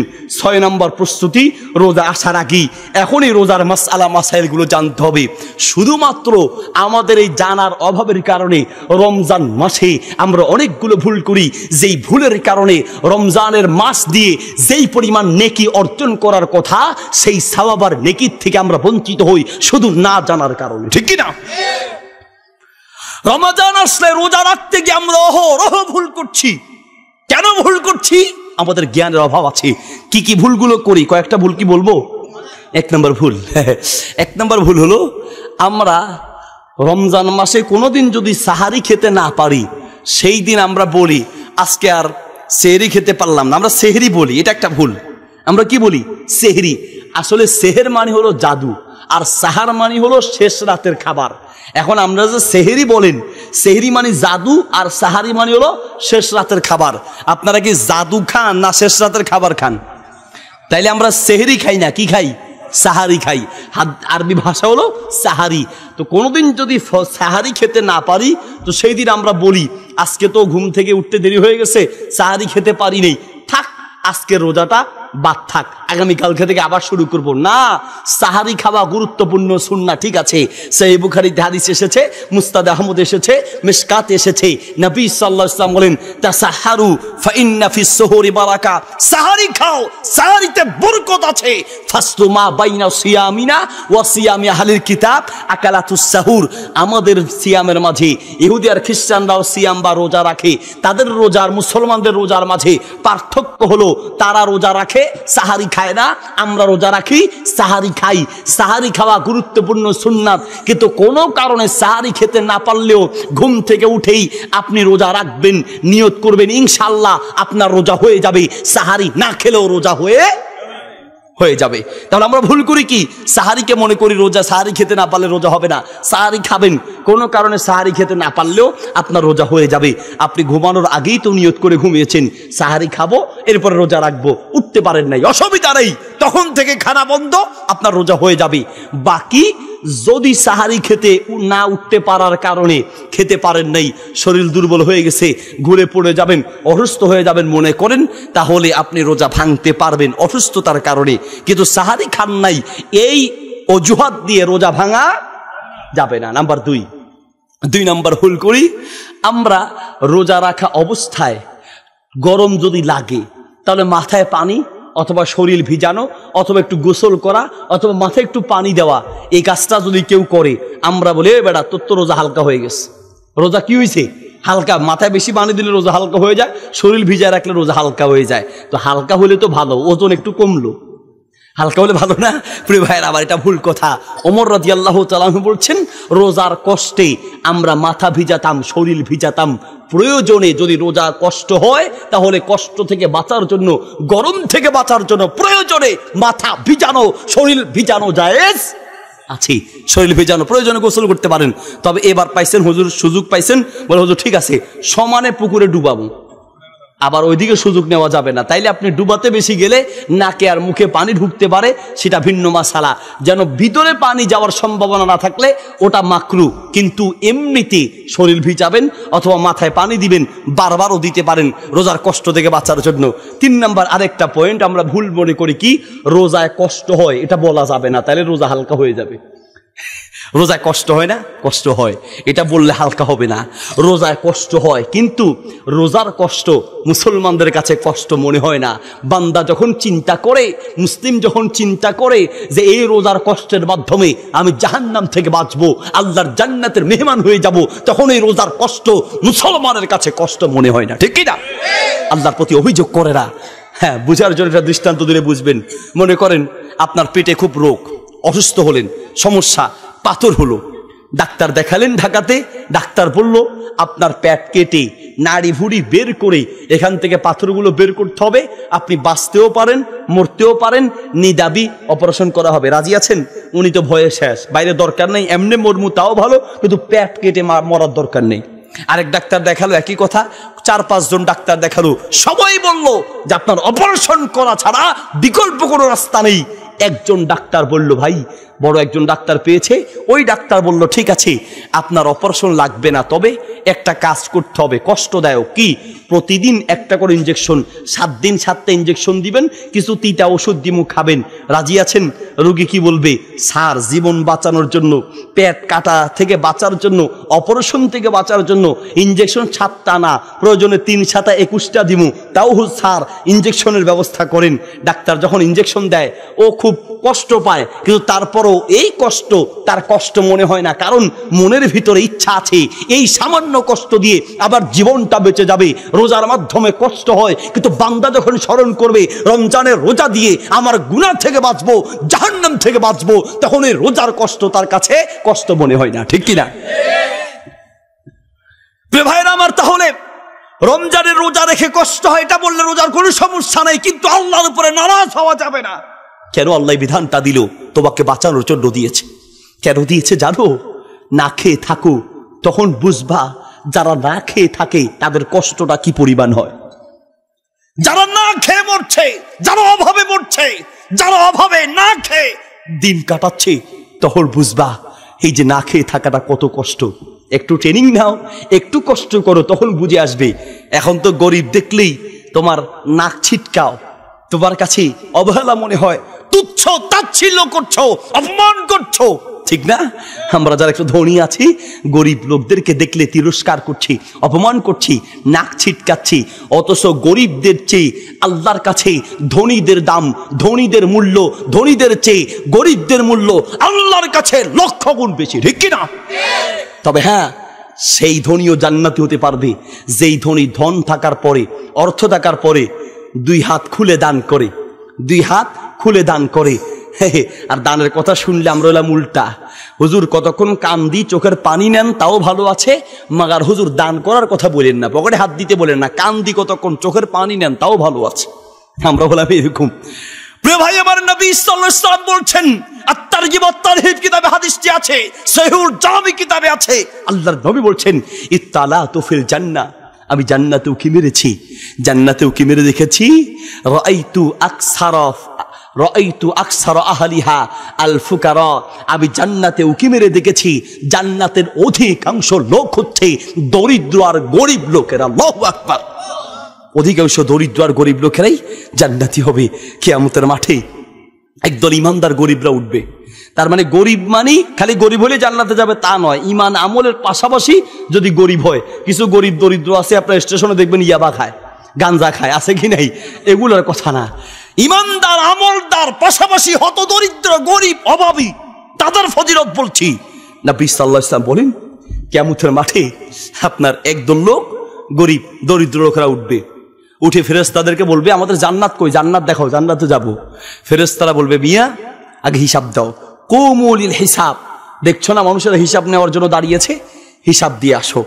তো গরিব ইমানদাররা বলবে, মিয়া আমাদেরকে চিনো, আমরা আল্লাহর বিশেষ মেহমান, কিসের হিসাব দিব? হ্যাঁ, সবাই হিসাব দিচ্ছে, আগে হিসাব দিয়ে আসো। ফেরেশতারা বলবে, আর এই গরিব দরিদ্র জান্নাতি লোকেরা বলবে, হিসাব কিসের মিয়া? মাল থাকলে না হিসাব, মাল না থাকলে আবার হিসাব কিসের?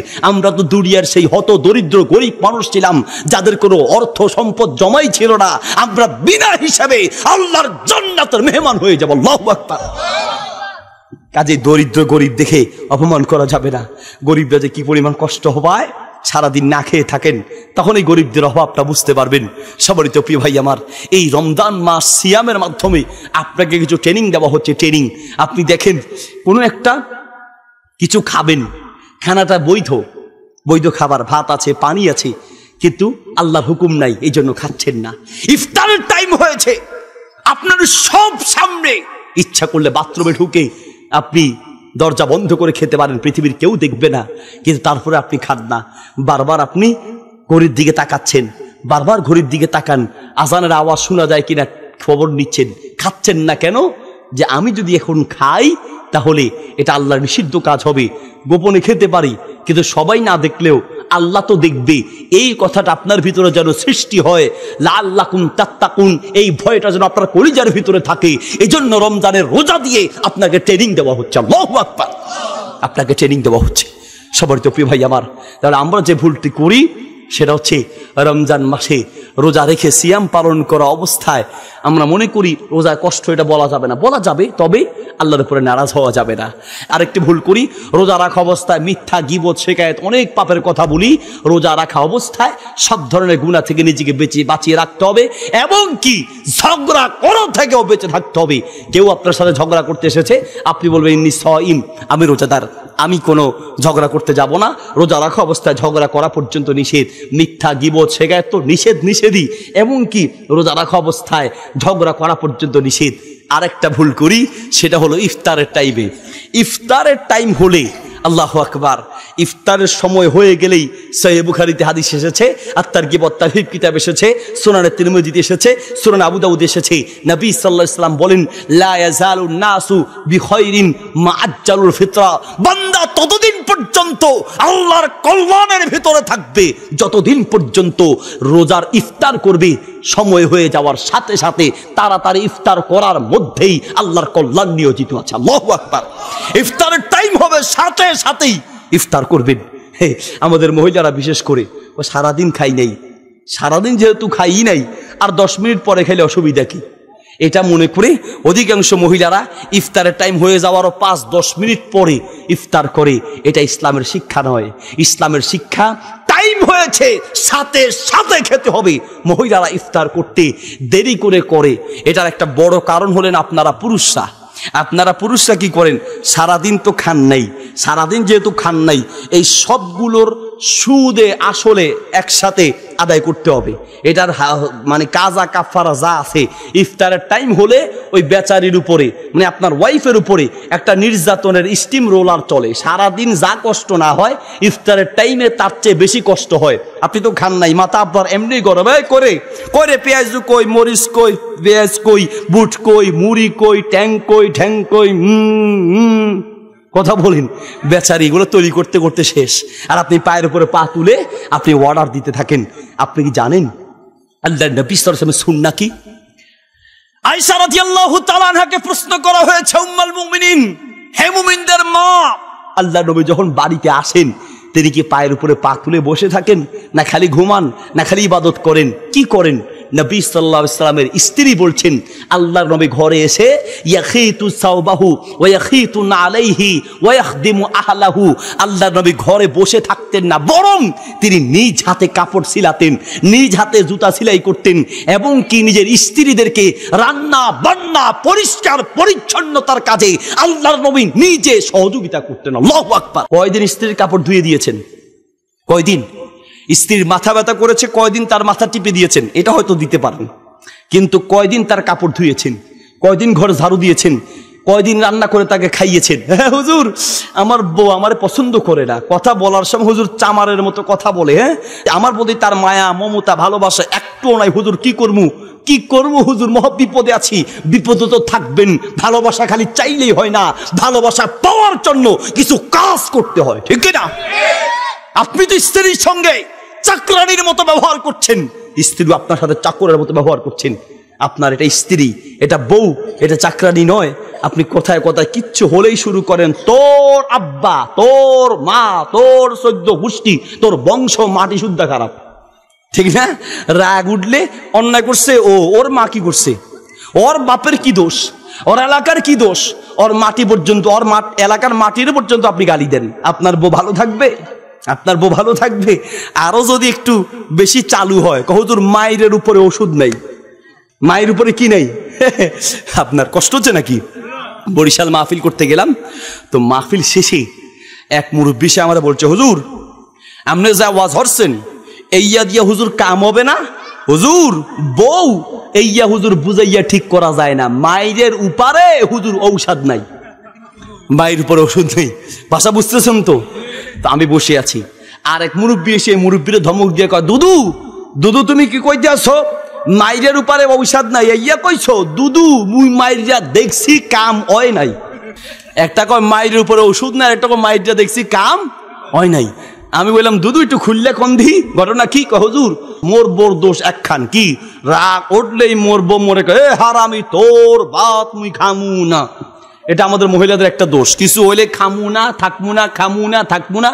মহিলাদের জন্য রোজার ওয়াজ করা লাগে না, কারণ রোজার ব্যাপারে মহিলাদের 1 নম্বরে আছে। রোজার ব্যাপারে মহিলারা কয় নম্বরে? কথা কয় না, কয় নম্বরে? 1 নম্বরে আছে। মাশাআল্লাহ, জামাইর লগে ঝগড়া, বাস সাহারি সারাই রোজা শুরু, খাওয়া বন্ধ। শ্বশুরের সঙ্গে ঝগড়া, রোজা শুরু। শাশুড়ির সঙ্গে ঝগড়া, রোজা শুরু। খাবে তো না, খাবেই না।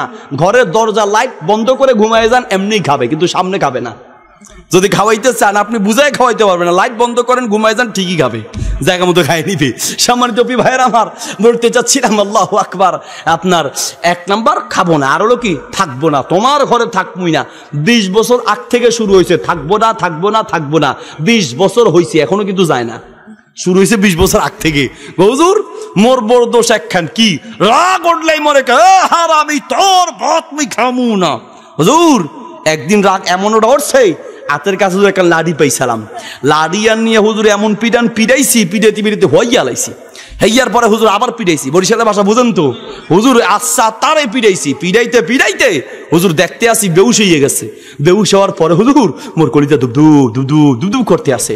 মুই মনে মনে কইতে আসি, লা ইলাহা ইল্লা আনতা সুবহানাকা ইন্নী কুনতু মিনাজ জালিমিন। কে জানেন হুজুর মোর শ্বশুর এইটা হুজুর পুলিশে চাকরি করে, মোর সমান্তি এইটা সেনাবাহিনী, এই ডরে হুজুর মোর কলিজা দুদুব দুদুব দুদুব করতে আস। কিছুক্ষণ পরে হুজুর ডাক্তারে ফোন দিলাম, ডাক্তার আসলো। আসার পরে হুজুর যা স্যালাইন ট্যালাইন দিল, দেখলাম যে দুইটা ঠোঁট নাড়াইতে আছে। মুই মনে মনে কইতে আছি যাক মরে নাই, আলহামদুলিল্লাহ আলহামদুলিল্লাহ আলহামদুলিল্লাহ বাচ্চা আছে। হুজুর কিছুক্ষণ পরে মোরে কাছে ডাকায়, মোরে কাছে ডাকতে আছে। মুই মনে হরছিলাম যে মাপ চাইবে, পাপ অন্যায় করছে, মারছি, মাইটের খাইয়া মনে ঠিক হয়ে গেছে, এখন মোরে কাছে বলাইতে আছে মাপ চাইবে। হুজুর মুই যখন কাছে গেছি, যাওয়ার পরে মোরে কি কইতে আছে হুজুর জানেন? মুই যেইটার লাগিয়া মারছি উস আওয়ার পরে মোরে হেইটাই কইতে আছে, হারামি তোর ভাত কিন্তু মুই খামু না, তোর ঘরে থাকমু না। তাইলে হুজুর মাইরে কোনো কাম হয় নাই, মাইরের উপরে ওষুধ নাই, কথা কি ঠিক? ওটাও ঠিক নয়। যেই বউ বুঝাইয়া ঠিক করা যাবে না, কিয়ামত পর্যন্ত পিটাইলেও ঠিক হবে না। আল্লাহু আকবার। কিয়ামত পর্যন্ত পিটাইলেও ঠিক হবে না। মা জনাব রাসূলুল্লাহি লা ইমরাতান ওয়ালা খাদিমান, বিশ্ব নবী সাল্লাল্লাহু আলাইহি ওয়াসাল্লাম সারা জীবনে কখনো বউয়ের গায়ে হাত তুলে নেই, একবারও বউ পিটায় নাই। আপনি সেই নবীর উম্মত। কথায় কথায় পিটানি কারে কয়? রংপুর থেকে এক মহিলা ফোন দিছে, হুজুর একটা বিপদে পড়ে আপনার ফোন দিছে। কি বিপদ? হুজুর আমি আমার জামাই রে আব্বা ডাকছি, আব্বা। স্বামীকে আব্বা ডাকছি। এই স্বামীর আব্বা কেন ডাকছেন? হুজুর বিপদে পড়ে রাখছি। কি বিপদ? আমার স্বামী আমার পিটায়, রাগ উঠছে, পিটানোর সময় আমার এক হাত ধরছে আর এক হাত দিয়ে সমানে পিটাইতে আছে। পিটানোর সময় কয় আব্বা ক আব্বা আব্বা ক। শেষ পর্যন্ত আমি পিটারি খাইয়া আব্বা বলতে বাধ্য হয়েছি। এই হলো আমাদের স্বামীদের অবস্থা। রাগ উঠলে কাপড় পরনে আসে না গেছে তারও খবর থাকে না। বউ ঠিক হবে কি দিয়ে? স্ত্রীকে বুঝাইয়া আদর করে মায়া করে তাকে বুঝাইয়া ঠিক করতে হবে। প্রিয় বোন, মহিলারা কেউ শুনতেছে? মহিলার জন্য একটু বলি নাকি, যাওয়ার সময় আবার আমার গাড়ি আটকাইলে কিন্তু গাড়ি ছুটাই দিতে হবে। প্রিয় বোন আমার, আপনি স্বামীর সঙ্গে যখন কথা বলেন মনে রাখতে হবে এটা একটা স্বামী। আল্লাহর নবী সাল্লাল্লাহু আলাইহি ওয়াসাল্লাম একজন স্বামীর ব্যাপারে যেই গুরুত্বপূর্ণ কথা বলেছেন, পৃথিবীর কারোর জন্য সেই কথা বলেন নাই। আল্লাহর নবী বলছেন, যদি মানুষকে সিজদা করা জায়েজ হতো তাহলে আমি প্রত্যেকটা স্ত্রীকে আদেশ করতাম সে যেন তার স্বামীকে সিজদা করে। আল্লাহু আকবার। কত বিশাল কথা। মাতাত যাওজুহা আনহা রাদিন দাখালাতিল জান্নাহ। যেই মহিলা মারা যাবে এমন অবস্থায় তার স্বামী তার উপরে খুশি, স্বামীকে খুশি রেখে মারা গেলেই জান্নাতের মেহমান হয়ে যাবে। মাতাত আলাইহা গাজিবুন।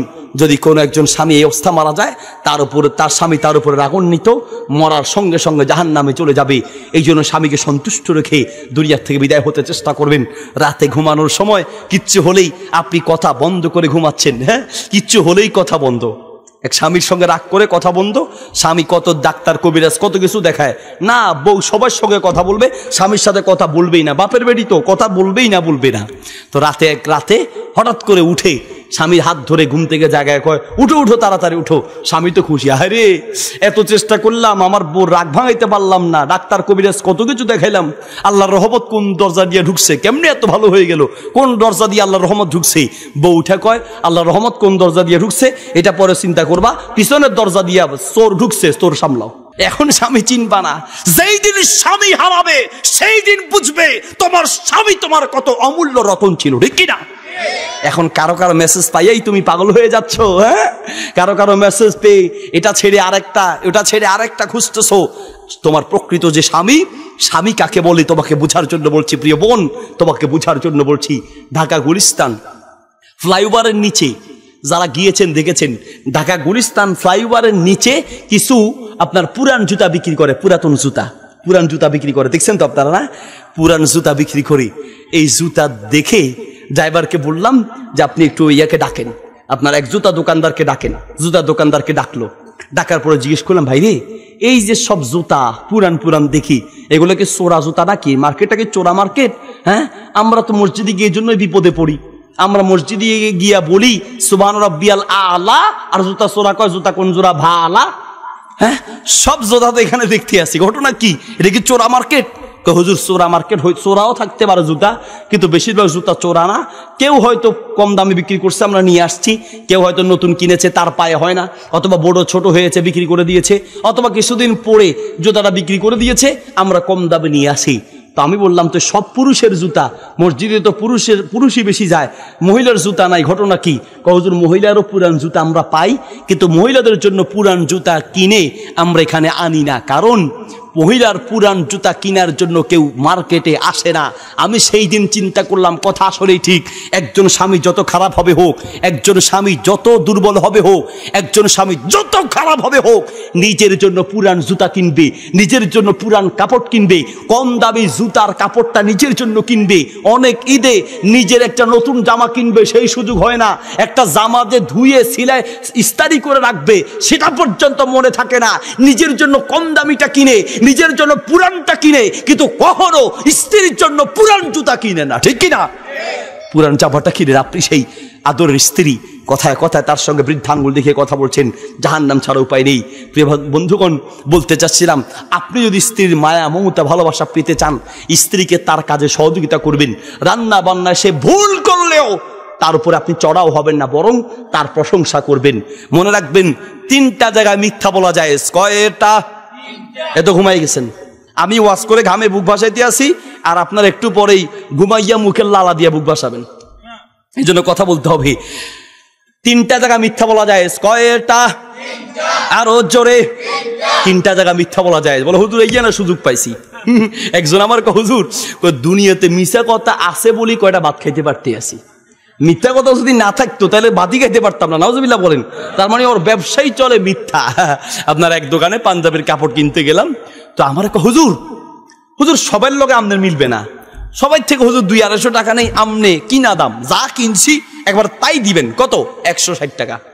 160 টাকা যেমনি বলছে, বাপরে বাপ। আমিও সোজা মানুষ, বিশ্বাস করছি। 160 টাকা করে কাপড়ের গজের দাম দিয়ে নিয়ে আসলাম। ওই দোকানেরই এক ছেলে তাড়াতাড়ি বের হয়ে, হুজুর কসম করে কইতেছি এই দোকানে আর আজকের পরে চাকরি করবো না। কেন? হুজুর সবাইরে ঠগায় আপনারও ঠগাইছে। আরে আমারে কেমনে ঠগাইছে? হুজুর দেখছেন, আপনার কসম করে বলছে 160 টাকা করে কিনছে, অথচ আমি সব একসাথে যাইয়া এই কাপড়টা 120 টাকা দিয়ে কিনছি। 120 টাকা করে কিনছি, আর উনি 160 টাকা। তো কিছু মানুষের পুঁজি হলো মিথ্যা কথা, আছে কিনা প্রিয় ভাইয়ের আমার? তো বলতে চাচ্ছিলাম, আল্লাহু আকবার। প্রিয় ভাই, কি দিয়ে আপনাকে বুঝাই? সুবহানাল্লাহি ওয়া বিহামদিহি। 3টি জায়গা মিথ্যা বলা যায়। নাম্বার 1, যুদ্ধের ময়দানে বাংলাদেশের সঙ্গে নাউজুবিল্লাহ যদি অন্য কোনো দেশে, আল্লাহ হেফাজত করুন, কোনো দেশ যদি এদেশের সাথে যুদ্ধ করতে চায়, তখন এদেশের যারা সেনাবাহিনী, যারা আমাদের প্রশাসনিক বাহিনী আছে, তারা প্রয়োজনের স্বার্থে মিথ্যার আশ্রয় নেওয়া জায়েজ আছে। তার মানে যদি ভারত অথবা পাকিস্তান অথবা অন্য কোনো রাষ্ট্র বাংলাদেশের হামলা করতে চায়, তাহলে তাদেরকে একটু ভয় দেখানোর জন্য মিথ্যা বলবে, ওই বাঙালি সিনোসনি যাইয়া দেখিস, দা দিয়া কোপাইয়া 2 টুকরা করে দিব, একটু ভয় লাগাবে। সৈন্য কি পরিমাণ আছে, যা আছে তার চেয়ে কয়েক গুণ বাড়ায় বলবে। অস্ত্র কি পরিমাণ, যা আছে তার চেয়ে বেশি বলবে, যেন ওদের কলিজা দুর্বল হয়ে যায়। শত্রুর মনোবল ভেঙে গেলে এমনি হেরে যাবে। যুদ্ধের ময়দানে মিথ্যা বলা যায়। নাম্বার 2 নম্বর স্থান হলো, 2 মুসলমান ঝগড়া লেগেছে, তাদেরকে মিলায় দেওয়ার জন্য প্রয়োজনে মিথ্যা বলা যায় আছে। তার মানে ভাইয়ে ভাইয়ে ঝগড়া, মা ছেলের ঝগড়া, বউ শাশুড়ির ঝগড়া, জালে জালে ঝগড়া, বাপে ছেলে ঝগড়া, দুইজনকে গিয়ে 2 ভাবে বুঝাবেন, কাকা আপনি আপনার ছেলের উপরে খামাকা রাগ করেন, সে তো আপনার নামে আমার কাছে কত প্রশংসা করছে, আহা চোখের পানি ছেড়ে দিছে। আসলে হুদা, আসলে কি কিছুই বলে নাই, কিন্তু আপনি বলার অর্থ বাপকে একটু নরম করা। ছেলেকে গিয়ে আবার বলবেন, তোমার আব্বা তোমার কথা যে আহারে চোখের পানিতে বুক বাজাই দিছে, তুমি কেন তোমার আব্বার লগে কথা বলো না? এটা বললে ছেলের মনটা নরম হবে, তার সাথে কথা বলতে যাবে। 2 মুসলমানকে মিলায় দেওয়ার জন্য প্রয়োজনে মিথ্যা বলা যায়। নাম্বার 3 নাম্বার জায়গা হলো, স্ত্রীর প্রশংসা করতে গিয়ে প্রয়োজনে মিথ্যা বলাও যায় আছে। তার মানে আপনার স্ত্রী এইরকম পাতিলের তলার মতো কালো, কিন্তু বলার সময় যদি কালি বলেন তো শেষ, এই সম্পর্ক আর টিকবে না। বলার সময় আমি একটু পাম দিয়ে বলবেন, তোমার মতো বউ যার ঘরে আছে ওই ঘরে লাইটের কোনো দরকার নাই, তোমার চেহারার আলোতে আমার ঘর ফক ফক ফক ফক ফক ফক করে। ঠিক মতো যদি প্রশংসা করতে পারেন, আগে যদি শরবত 1 গ্লাস দিত, পরের দিন 2 গ্লাস দিবে। আগের দিন যদি মাছ 1 টুকরা দিত, পরের দিন 2 টুকরা দিবে। স্ত্রীর প্রশংসা করবেন, কিন্তু খবরদার কখনো নিজের স্ত্রীর সামনে অন্য কোনো মহিলার প্রশংসা জীবনেও করবেন না। একদিন যদি করছেন, 10 বছর পরে হলে এটার খোটা দিবে। মনে করেন আপনি দুপুরে ভাত খেয়েছেন বন্ধুর বাসায়, রাতে খেতে বসেছেন নিজের বাসায়। এখন বন্ধুর বাসায় দাওয়াত খেয়ে রাতে এসে স্ত্রীকে যদি বলেন, তুমি কি রান্না করছো? দুপুরে বন্ধুর বাসায় দাওয়াত খাইছি, বন্ধুর বউর হাতের রান্না কারে কয়? আহা, খালি এতটুকু বললেই দেখবেন সামনে থেকে প্লেটটা নিয়ে বলবে, এই ঘরে তোমার খানা নাই, যাও বন্ধুর বউর বাড়িতে যাও। মহিলারা কখনো আরেক মহিলার প্রশংসা সহ্য করতে পারে না। প্রিয় ভাইরা আমার, বলতে যাচ্ছি, স্ত্রীকে প্রশংসা করবেন, তার প্রশংসা করবেন, মায়া করবেন, স্নেহ করবেন, গালি দিবেন না, তার মা বাপ তুলে কখনো কথা বলবেন না, বরং তার প্রশংসা করবেন। তার মা বাপকে নিজের মা বাবার মতো সম্মান করেন, আপনার স্ত্রী আপনার মা বাপকে নিজের মা বাবার মতো সম্মান করবে, ঠিক কিনা? স্ত্রীর কাজে সহযোগিতা করবেন। তাহলে ইফতারের টাইম স্ত্রী দেরি করে কেন? তার উপরে আপনি জুলুম নির্যাতন করছেন। নিজে সহ সবকিছু তৈরি করে ইফতার শুরু হওয়ার ৫-১০ মিনিট আগে বসে আল্লাহর কাছে নিজে নিজে দোয়া করবেন, আল্লাহর কাছে বিভিন্ন দোয়া করবেন। ইফতারের আগ মুহূর্তের দোয়া আল্লাহর কাছে কবুল হয়ে যায়, এই জন্য ইফতারের আগে দোয়া করবেন আর ইফতার করবেন তাড়াতাড়ি। রাজি আছি ইনশাল্লাহ? এবার আসেন একটা গুরুত্বপূর্ণ কথা, ইফতার করব কি দিয়ে? আমাদের দেশের ইফতারের সুন্নত আমরা বানাইছি বুট মুড়ি। বুট মুড়ি না হলে তো ইফতার হয় না আপনার। আল্লাহু আকবার। অথচ ইফতারের প্রধান সুন্নত হচ্ছে খেজুর দিয়ে খাওয়া। আল্লাহু আকবার। খেজুর দিয়ে প্রথম ইফতার হবে। এবছর আগে জানতাম না, হয়তো আমল করেন নাই, এই বছর অবশ্যই আমলটা করব, তাহলে এই মাহফিল সার্থক হবে। এবার ইফতারের প্রথম ইফতার হবে কি দিয়ে? প্রথম খাবেন খেজুর দিয়ে। আমি নাটোরে মাহফিলে গেলাম, তো একজন ডাক্তার সাহেব তিনি আপনার ইফতারের আয়োজন করলেন। ইফতারের ভিতরে বিরিয়ানি দিলেন, আবার আজওয়া খেজুর দিলেন। কথা কি বুঝতে পারছেন? বিরিয়ানিও দিলেন, আজওয়া খেজুর। সম্ভব হলে ইফতারে আজওয়া খেজুরের ব্যবস্থা করবেন। যারা ইফতার মানুষকে দিবেন, সম্ভব হলে তৌফিক থাকলে আজওয়া খেজুর দিবেন, কারণ খেজুরের জগতের ভিতরে সবচেয়ে শ্রেষ্ঠ উত্তম খেজুর হচ্ছে আজওয়া খেজুর। আল্লাহু আকবার।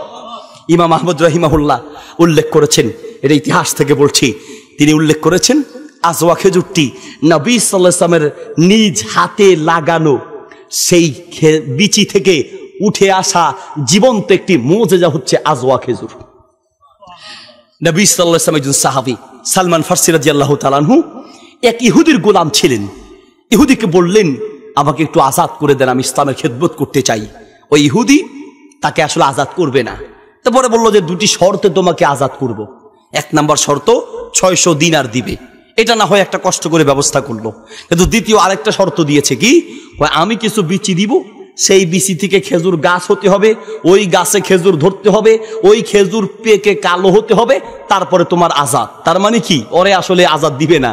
তার মানে ওই গাছ, খেজুরের গাছ হইতে হইতে, গাছে খেজুর ধরতে ধরতে, ওই খেজুর পাকতে পাকতে ওর আর আজাদ লাগবে না, এমনি শেষ, এমনি শেষ। আল্লাহ রসুলের কাছে গেলেন, ইয়া রাসূল আল্লাহ, আমি তো আজাদ হতে চেয়েছি, মুক্তি চেয়েছি, কিন্তু আমাকে দুটি শর্ত দিয়েছে, ৬০০ দিনার আর হলো খেজুর গাছ থেকে খেজুর হতে হবে, এরপরে ওগুলো পাকতে হবে। নবী সাল্লাল্লাহু আলাইহি ওয়াসাল্লাম আলী রাদিয়াল্লাহু তাআলাকে বলেন, আলী চলো তার কাছে যাই। ৬০০ দিনার নিলেন, নিয়ে তার কাছে গেলেন, তুমি সালমানকে মুক্তি দিতে চাও, শর্ত কি? বলছে দুটি শর্ত। ১, ৬০০ দিনার দিলেন, ৬০০ দিনার। এরপরে বললেন, হবে না, আরো একটা কাজ। কি? আমি কিছু বিচি এনে দিব, সেই বিচি থেকেই গাছ হতে হবে, খেজুর ধরতে হবে, খেজুর পাকতে হবে, তারপরে তার মুক্তি। বলো ঠিক আছে, নিয়ে আসো। ওই শয়তান আপনার খেজুরের বিচিগুলোকে একদম আগুনে পুড়ে কালো করে তারপরে এনে হাতে দিয়েছে। তার মানে গাছ তো দূরে থাক, গাছের শেকড়ও যেন হতে না হয়, একদম কালো করে এনে হাতে দিয়েছেন। নবী সাল্লাল্লাহু আলাইহি ওয়াসাল্লাম আলী রাদিয়াল্লাহু তাআলাকে বলেন, আলী শক্তি বেশি তো, তুমি গর্ত করতে করতে সামনে যাও। গর্ত করতে করতে তুমি সামনে যাবে। সালমান ফারসি রাদিয়াল্লাহু তাআলাকে বললেন, তুমি পানি দিতে দিতে সামনে যাবে, পিছন দিকে তাকাবে না, শুধু সামনে যাবে। আর আল্লাহ রাসূল সাল্লাল্লাহু আলাইহি ওয়াসাল্লাম তিনি বিচি দিতে যাচ্ছেন, আলী রাদিয়াল্লাহু তাআলা গর্ত করতে করতে যাচ্ছেন, সালমান ফারসি রাদিয়াল্লাহু তাআলা পানি দিতে দিতে যাচ্ছেন। নবী সাল্লাল্লাহু আলাইহি ওয়াসাল্লাম নিজ হাতে প্রত্যেকটা গর্তে বিচি দিতে দিতে দিতে দিতে সামনে যাচ্ছেন। সবাই মিলে দিয়ে সামনে গিয়ে পিছন দিকে তাকিয়ে দেখছেন প্রত্যেকটা বিচি থেকে গাছ হয়েছে, প্রত্যেকটা গাছে খেজুর ধরেছে, প্রত্যেকটা খেজুর পেকে একদম কালো হয়ে গিয়েছে। আল্লাহু আকবার। সেই খেজুরের নাম হচ্ছে আজওয়া খেজুর। আপনারা যারা আজওয়া খেজুর খেয়েছেন, কেউ আছেন হাত দেখেন তো? মাশাআল্লাহ, অনেক লোক আছে। এই আজওয়া খেজুরটি অন্য খেজুরের চেয়ে একটু ভিন্ন রকম, স্বাদও ভিন্ন, আর আপনি দেখতে মনে হবে যেন আগুনে পুড়ে দিয়েছে, মানে একদম কালো ছাইয়ের মতো। ওই যে বিচি দিয়েছে ওই রকম একদম কালো ছাইয়ের মতো, প্রিয় ভাইয়েরা আমার, আল্লাহু আকবার, এটা ইতিহাস থেকে বলছি। প্রিয় হাজরিন, যদি সম্ভব হয় আজওয়া খেজুর খাবেন। আজওয়া খেজুর অনেক উপাদান আছে। নবী সাল্লাল্লাহু আলাইহি ওয়াসাল্লাম বলেছেন, তাবরানীতে হাদিসটি আছে, যে ব্যক্তি মান আকালা সাবআ তামারাতিন আজওয়া, যে ব্যক্তি দৈনিক সকালে 7টি আজওয়া খেজুর খাবে, ওই দিন লাম ইয়াদুররা, ওই দিন তাকে কোনো ধরনের জাদু, সাম্মুন ওয়ালা সিহরুন, কোনো ধরনের জাদু এবং কোনো বিষ তার কোনো ক্ষতি করতে পারবে না। আল্লাহু আকবার। আজওয়া খেজুর জাদু থেকে বাঁচা যায়, আপনার বিষ থেকে বাঁচা যায়। আজওয়া খেজুরের মাধ্যমে শরীরের দুর্বলতা কাটে, শারীরিক বিভিন্ন রোগ থেকে বাঁচা যায়। আজওয়া খেজুর, যাদের সন্তান হয় না, সন্তান হওয়ার জন্য একটা প্রতিষেধক বা ঔষধ হচ্ছে এই আজওয়া খেজুরের ভিতর রয়েছে। আরো বিভিন্ন ঔষধ, একটা মহা ঔষধ হচ্ছে এই আজওয়া খেজুর। যদি সম্ভব হয় আজওয়া খেজুর খাওয়াবেন। বলতে চাচ্ছিলাম, আপনার ইফতারের সময় বিরিয়ানি দিল, আজওয়া খেজুরও দিল। ইফতার করে যাওয়ার সময় মুরব্বীরা সমালোচনা করতেছে, ডাক্তার সাহেব তো বিরিয়ানি দিয়েছে, খেজুরও দিয়েছে, কিন্তু কই ইফতার তো দেয় নাই। বিরিয়ানি দিছে, খেজুরও দিয়েছে, কিন্তু কি দেয় নাই? ইফতার কি? বুটমুড়ি। হ্যাঁ, বুটমুড়ি দেয় নাই, বুটমুড়ি দেয় নাই, ওই যে ইফতারি হয় নাই। তার মানে বুটমুড়িকে আমরা সুন্নত বানায় নিছি। পরবর্তী প্রজন্ম আসলে তারা বলবে যে বুটমুড়ি বোধহয় ফরজ আসিল। ফরজ, আপনি দেখেন না শবে বরাতের হালুয়া রুটি, এটা তো ফরজ হয়ে গেছে। শবে বরাত আসলে সিআইপিটা খেতে হয়, হালুয়া খেতে হয়, রুটি খেতে হয়। এগুলো সবগুলো হলো সামাজিক কুসংস্কার, এগুলোর কোনো ভিত্তি ইসলামের ভিতর নাই। শবে বরাতের নামে যেই শবে বরাতের নামাজ পাওয়া যায়, শবে বরাতের যে হালুয়া রুটি পাওয়া যায়, এর কোনো ভিত্তি ইসলাম ধর্মে নাই। কথাটা মেনে নিতে আপনার কষ্ট হবে, কিন্তু এটা অরিজিনাল কথা। প্রিয় ভাইয়ের আমার, শবে বরাতের নামাজের নামে 12 রাকাত নামাজ পাওয়া যায়। আপনি এমনি রাত্রেবেলা তাহাজ্জুদ হিসেবে যে নামাজ পড়বেন পড়েন, কিন্তু শবে বরাতের নামাজের নামে যে নামাজ বানানো হয়েছে বিভিন্ন সিস্টেমে, প্রথম রাকাতে সূরা ফাতিহা, তার সাথে সূরা ইখলাস, দ্বিতীয় রাকাতে সূরা ফাতিহার সাথে ইন্না আনজালনা অথবা সূরা ফালাক নাস 2 বার, বিভিন্ন রকমের পদ্ধতির কথা আছে। এগুলো কোনোটাই হাদিস দ্বারা প্রমাণিত নয়। সম্মানিত প্রিয় ভাই আমার, এগুলো সামাজিক কুসংস্কার আগ থেকে হয়ে এসেছে। এখন এটাকে আমরা ইসলাম মনে করছি। যেমনটা বুটমুড়িকে আমরা মনে করছি এটা সুন্নাহ, আসলে ইফতারের সুন্নাহ বুটমুড়ি নয়। ইফতারের প্রথম সুন্নত কি? কথা বলেন কি? দামি না পারেন 100-150-200 টাকা দামের খেজুর পাওয়া যায়, সেগুলো খাবেন। যদি খেজুর খেতে নাও পারেন, তাহলে প্রথম সুন্নত হচ্ছে হাসওয়াতিম মিন মাইন, কয়েক ঢোক পানি খাবেন। প্রথমে হয় খেজুর, খেজুর না পেলে পানি, এরপরে বুটমুড়ি খাইলে খান, বিরিয়ানি খেলে খান, যা খাবেন সেটা আপনার ব্যাপার। কিন্তু শরীয়তের সুন্নাহ হলো প্রথমে খেজুর দিয়ে খাওয়া। আরেকটা ভুল করি তারাবির নামাজে, মাশাআল্লাহ তারাবির নামাজ তো আমাদের এখন ব্যায়ামের একটা প্রশিক্ষণ চলতে আছে, মোবাইলে চলতে আছে 4G, আর তারাবির নামাজে চলতে আছে 3-4-12G। আপনি ঢাকা থেকে হুজুর 2 জন হাফেজ দেন, তারপর হুজুর হাফেজ যাদেরকে দিবেন আপনার মতো একটু স্বাস্থ্যমন্ত্রী দেখে দিবেন, মানে গোস্ত কমালা। কেন? ও যেন মুসল্লিরা রুকু থেকে উঠার আগে উনি সেজদা যাইতে পারে, মুসল্লিরা সেজদা যাওয়ার আগে উনি যেন দাঁড়ায় যেতে পারে। এই হলো অবস্থা। মুসল্লিরা রুকুতে যাওয়ার আগে হাফেজ সাহেবরা সেজদায়, মুসল্লিরা সেজদা দেওয়ার আগে ওনার এক সেজদা শেষ, দ্বিতীয় সেজদা দেওয়ার আগে মুসল্লিরা দেওয়ার আগেই উনি দাঁড়ায় গেছে। প্রিয় হাজরিন, এটা নামাজ, এটা ইবাদত, এটা তামাশা নয়, এটা ব্যায়াম নয়, এটা আল্লাহর সামনে দাঁড়ানো ইবাদতের নাম, ঠিক কি না? আপনি তারাবি পড়ছেন, আল্লাহর সামনে ইবাদত করছেন, নিজের বিবেককে প্রশ্ন করেন। 4 রাকাত পরে পরে আমাদের দেশে যে দোয়াটা আমাদের দেশে পড়া হয়, সুবহানাজিল মুলকি মালাকুত, আল্লাহ রে যে গতিতে পড়ে বিমান ফেল। নিজের বিবেককে প্রশ্ন করেন। এই কথা হয়তো জীবনেও শোনেন নাই, কিন্তু আপনার বুঝার জন্য বলছি। টাকা নিয়ে, অর্থ নিয়ে, সম্পদ নিয়ে আপনার আমার সঙ্গে দ্বন্দ্ব নেই। প্রিয় ভাই আমার, আমি বলতে বাধ্য হচ্ছি, এটা একটা হাফিজিয়া মাদ্রাসা। এই হাফিজদের জন্য বলছি, যেখানে তারাবি পড়াবা বলে দিবা যে তারাবি আমি আমার মতো করে শুদ্ধভাবে ধীরস্থিরভাবে পড়াবো। মনে চাইলে পড়েন, মনে না চাইলে না পড়েন, তবে কোরআনের কোন লানত উল্টা অর্থ হয় এমন ভাবে কোরআন তেলাওয়াত করা যাবে না, ঠিক কি না? সূরা মুজাম্মিলের 4 নম্বর আয়াতে আল্লাহ বলছেন, ওয়ারাত্তিলিল কুরআনা তারতিলা, কোরআনকে ধীরস্থিরভাবে পড়া ফরজ, ধীরস্থিরভাবে পড়া ফরজ। আর আপনারা কমিটিতে হাফেজ নিয়োগ দেওয়ার আগে খবর নিয়ে দেখেন, তাকে পরীক্ষা নেন যে কে কত জোরে পড়তে পারে। হ্যাঁ, আর 4 রাকাতের পরে পরে দোয়া যেভাবে পড়া হয়, মসজিদের বাইরে কেউ দাঁড়ায় থাকলে তারা মনে করবে মসজিদের ভিতরে বোধহয় ঝগড়া শুরু হয়েছে। হাফেজ সাহেব 2 জন তারাবি পড়াবে, এখন সুবহানাজিল মুলকি মালাকুত এটা তো পারে না, তো যাই ওস্তাদকে বলতেছে, ওস্তাদ সুবহানা জিল মুলকি মালাকুত, এই যে দোয়াটা পড়তে হয়, ওস্তাদ এটা তো পারি না, তাড়াতাড়ি দোয়াটা একটু শিখাই দেন। কয় শিখার কোনো কাম নাই, খালি একটা মুখস্থ কর, কি সুবহানা জিল মুলকি মালাকুত, সালাম ফিরাইয়া খালি সুবহানা জিল মুলকি মালাকুত কয়ে টান দিবি, টান দিলেই দেখবি বাকিটা বাঙালিরা গোলেমালে গোলেমালে গোলেমালে ইয়া আলামুনা তা আলামুন যেমনে পড়ে, বুঝার কোনো উপায় আছে? আর শতকরা 95 জন পারে না, কিন্তু দুইটা ঠোঁট খামাখা দাঁড়াইতে আছে। কেন আপনি প্রতারণার আশ্রয় নিচ্ছেন? জিগায় দেখেন, বিশ্বাস না হলে আপনি আপনার দোস্তকে, দোস্ত তুই যে গত বছর দেখলাম রমজানে যে জোরে জোরে চালাইছো, আল্লাহ দিলে এমন জোরে চালাইছো বিমান ফেল, এই যে চালাইছো একটু শোনাও তো দেখি।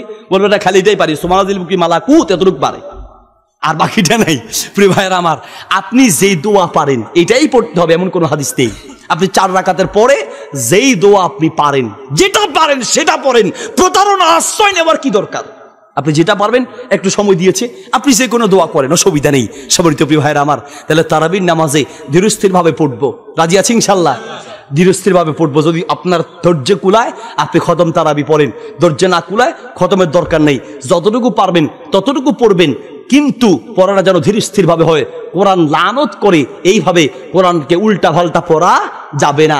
আরবি ভাষা এমন একটা ভাষা, একটু টানের কারণে অর্থ পাল্টে যায়। যেখানে টান আছে সেখানে না টানলে অর্থ পাল্টে যায়। যেমন লা ইলাহা মানে কোনো মাবুদ নাই, আর লা ইলাহা মানে অবশ্যই মাবুদ আছে। লা টানলে অর্থ হয় নাই, আর লা না টানলে হয় আছে। কুল কব দিয়ে অর্থ হয় তুমি বলো হুয়াল্লাহু আহাদ, তিনি আল্লাহ এক। আর কাব দিয়ে কুল হুয়াল্লাহু আহাদ অর্থ হয় তুমি এক আল্লাহকে খেয়ে ফেলো। নাউজুবিল্লাহ। শুধু মাখরাজ আর অর্থের পরিবর্তনের, টানের পরিবর্তনের কারণে অর্থ পাল্টে যায়। তাহলে আমরা তেলাওয়াত সুন্দরভাবে করবো, রাজি আছি ইনশাল্লাহ? দোয়াগুলো আমরা ধীরস্থিরভাবে, ভাই নিজের বিবেককে প্রশ্ন করেন তো, আপনি 4 রাকাতের পরে দোয়া করছেন, দোয়া মানে আল্লাহর কাছে কিছু চাইছেন।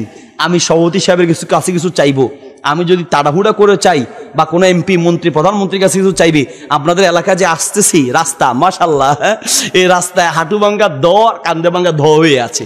এখন আপনাদের রাস্তা লাগবে, চেয়ারম্যান অথবা মন্ত্রী, এমপি অথবা প্রধানমন্ত্রীকে বলবেন, যদি তাড়াহুড়ো করে বলেন আমাদের পরে আঙ্কুল একটা, উনি বুঝছে, হ্যাঁ আমাদের রাস্তা দরকার, রাস্তা ছাড়া চলতে পারতেছি না, আমাদের গাড়ি আসতে পারে না, বক্তারা আসতে চায় না, এই হলো সমস্যা, আমাদের দিবে উনি কিছুই দিবে না, বরং আর রাগ করবে। বেটা আগে ভাষা শিখে আসো। একজনের সাধারণ মানুষের কাছে চাইবেন, ভদ্রতার সাথে নম্র ভাষায় সুন্দরভাবে চাইতে হয়। আপনি দোয়া করছেন আল্লাহর কাছে, দুনিয়ার মানুষের কাছে যত ভদ্রতার সাথে, যত সুন্দরভাবে নম্রভাবে চান, তার চেয়ে কয়েক গুণ বেশি নম্র আর ভদ্রভাবে আল্লাহর কাছে চাইতে হবে, ঠিক কিনা? আল্লাহর কাছে চাইতে হবে। রমজানের আমরা যে ভুল করছি, নামাজে বেশি তাড়াহুড়া করছি, তেলাওয়াতে তাড়াহুড়া করছি, দোয়ায় তাড়াহুড়া করছি। আসুন এই ভুলগুলো থেকে বেঁচে থাকার আল্লাহ তৌফিক দান করুন। পুরো রমাদান মাসের প্রস্তুতির জন্য যে কথাগুলো বলেছি, নাম্বার 1 ইমানটাকে এদিকে ইমান মজবুত করব। নাম্বার, আমার দিকে তাকান, 1 নাম্বার ইমানটাকে মজবুত করব। ইমান ভেঙে যায় এমন সকল কাজ থেকে বেঁচে থাকবো, নিজের ইমানটাকে হেফাজত করব। নাম্বার 2 নাম্বার হলো রমাদান আসার আগেই আমরা ডায়রিয়ার রুটিন তৈরি করব, কি কি আমল আমরা করতে পারি। এখন থেকে নিয়ত করব, আমল করার সুযোগ না পেলেও আল্লাহ সওয়াব দিয়ে দিবে। এর আগে মৃত্যু হয়ে গেল, পরিপূর্ণ সওয়াব আপনি ইনশাআল্লাহ পেয়ে যাবেন। নাম্বার 3 নাম্বার ঘরে ইবাদতের পরিবেশ তৈরি করব। নাম্বার 4 নাম্বার প্রস্তুতি, 3 নাম্বার প্রস্তুতি, ঘরে ইবাদতের পরিবেশ তৈরি করব। ঘরের ভিতরে এমন একটা জায়গা ঠিক করব, যেই জায়গায় একটু নিরিবিলি আল্লাহর কাছে কাঁদতে পারি, চোখের পানি ফেলতে পারি, তেলাওয়াত করতে পারি, নামাজ পড়তে পারি। নাম্বার 4 নাম্বার প্রস্তুতি, গুনাহের পরিবেশ থেকে ঘরকে মুক্ত করব, ঘরের ভিতরে কোনো ধরনের গুনাহের পরিবেশ রাখবো না। নাম্বার 5 নাম্বার প্রস্তুতি, নিজের ভিতরে যত গুনাহের অভ্যাস আছে, পাপের অভ্যাস আছে, সেগুলোকে পরিত্যাগ করব। নাম্বার 6 নাম্বার প্রস্তুতি, এখন থেকেই রোজার মাসালা মাসাইলগুলো জানার চেষ্টা করব। নাম্বার 7 নাম্বার প্রস্তুতি, রমাদান মাস কোরআন নাজিলের মাস, এখনই কোরআন তেলাওয়াত শিখবো, যেন রমজানের কোরআন নাজিলের মাসে বেশি করে কোরআন তেলাওয়াত করতে পারি, রাজি আছি ইনশাআল্লাহ? নাম্বার 8 নাম্বার প্রস্তুতি, এখন থেকেই একটা বক্স তৈরি করব, যেই বক্সের ভিতরে কিছু কিছু টাকা জমাবো। এই টাকাগুলো আমরা রমজান মাসে দান করব। রমজান মাসে দান নবী সাল্লাল্লাহু আলাইহি ওয়াসাল্লাম বেশি করতেন, রমজানে দান করলে সওয়াব বেশি। এই জন্য এখন থেকেই একটা ব্যাংক নিব।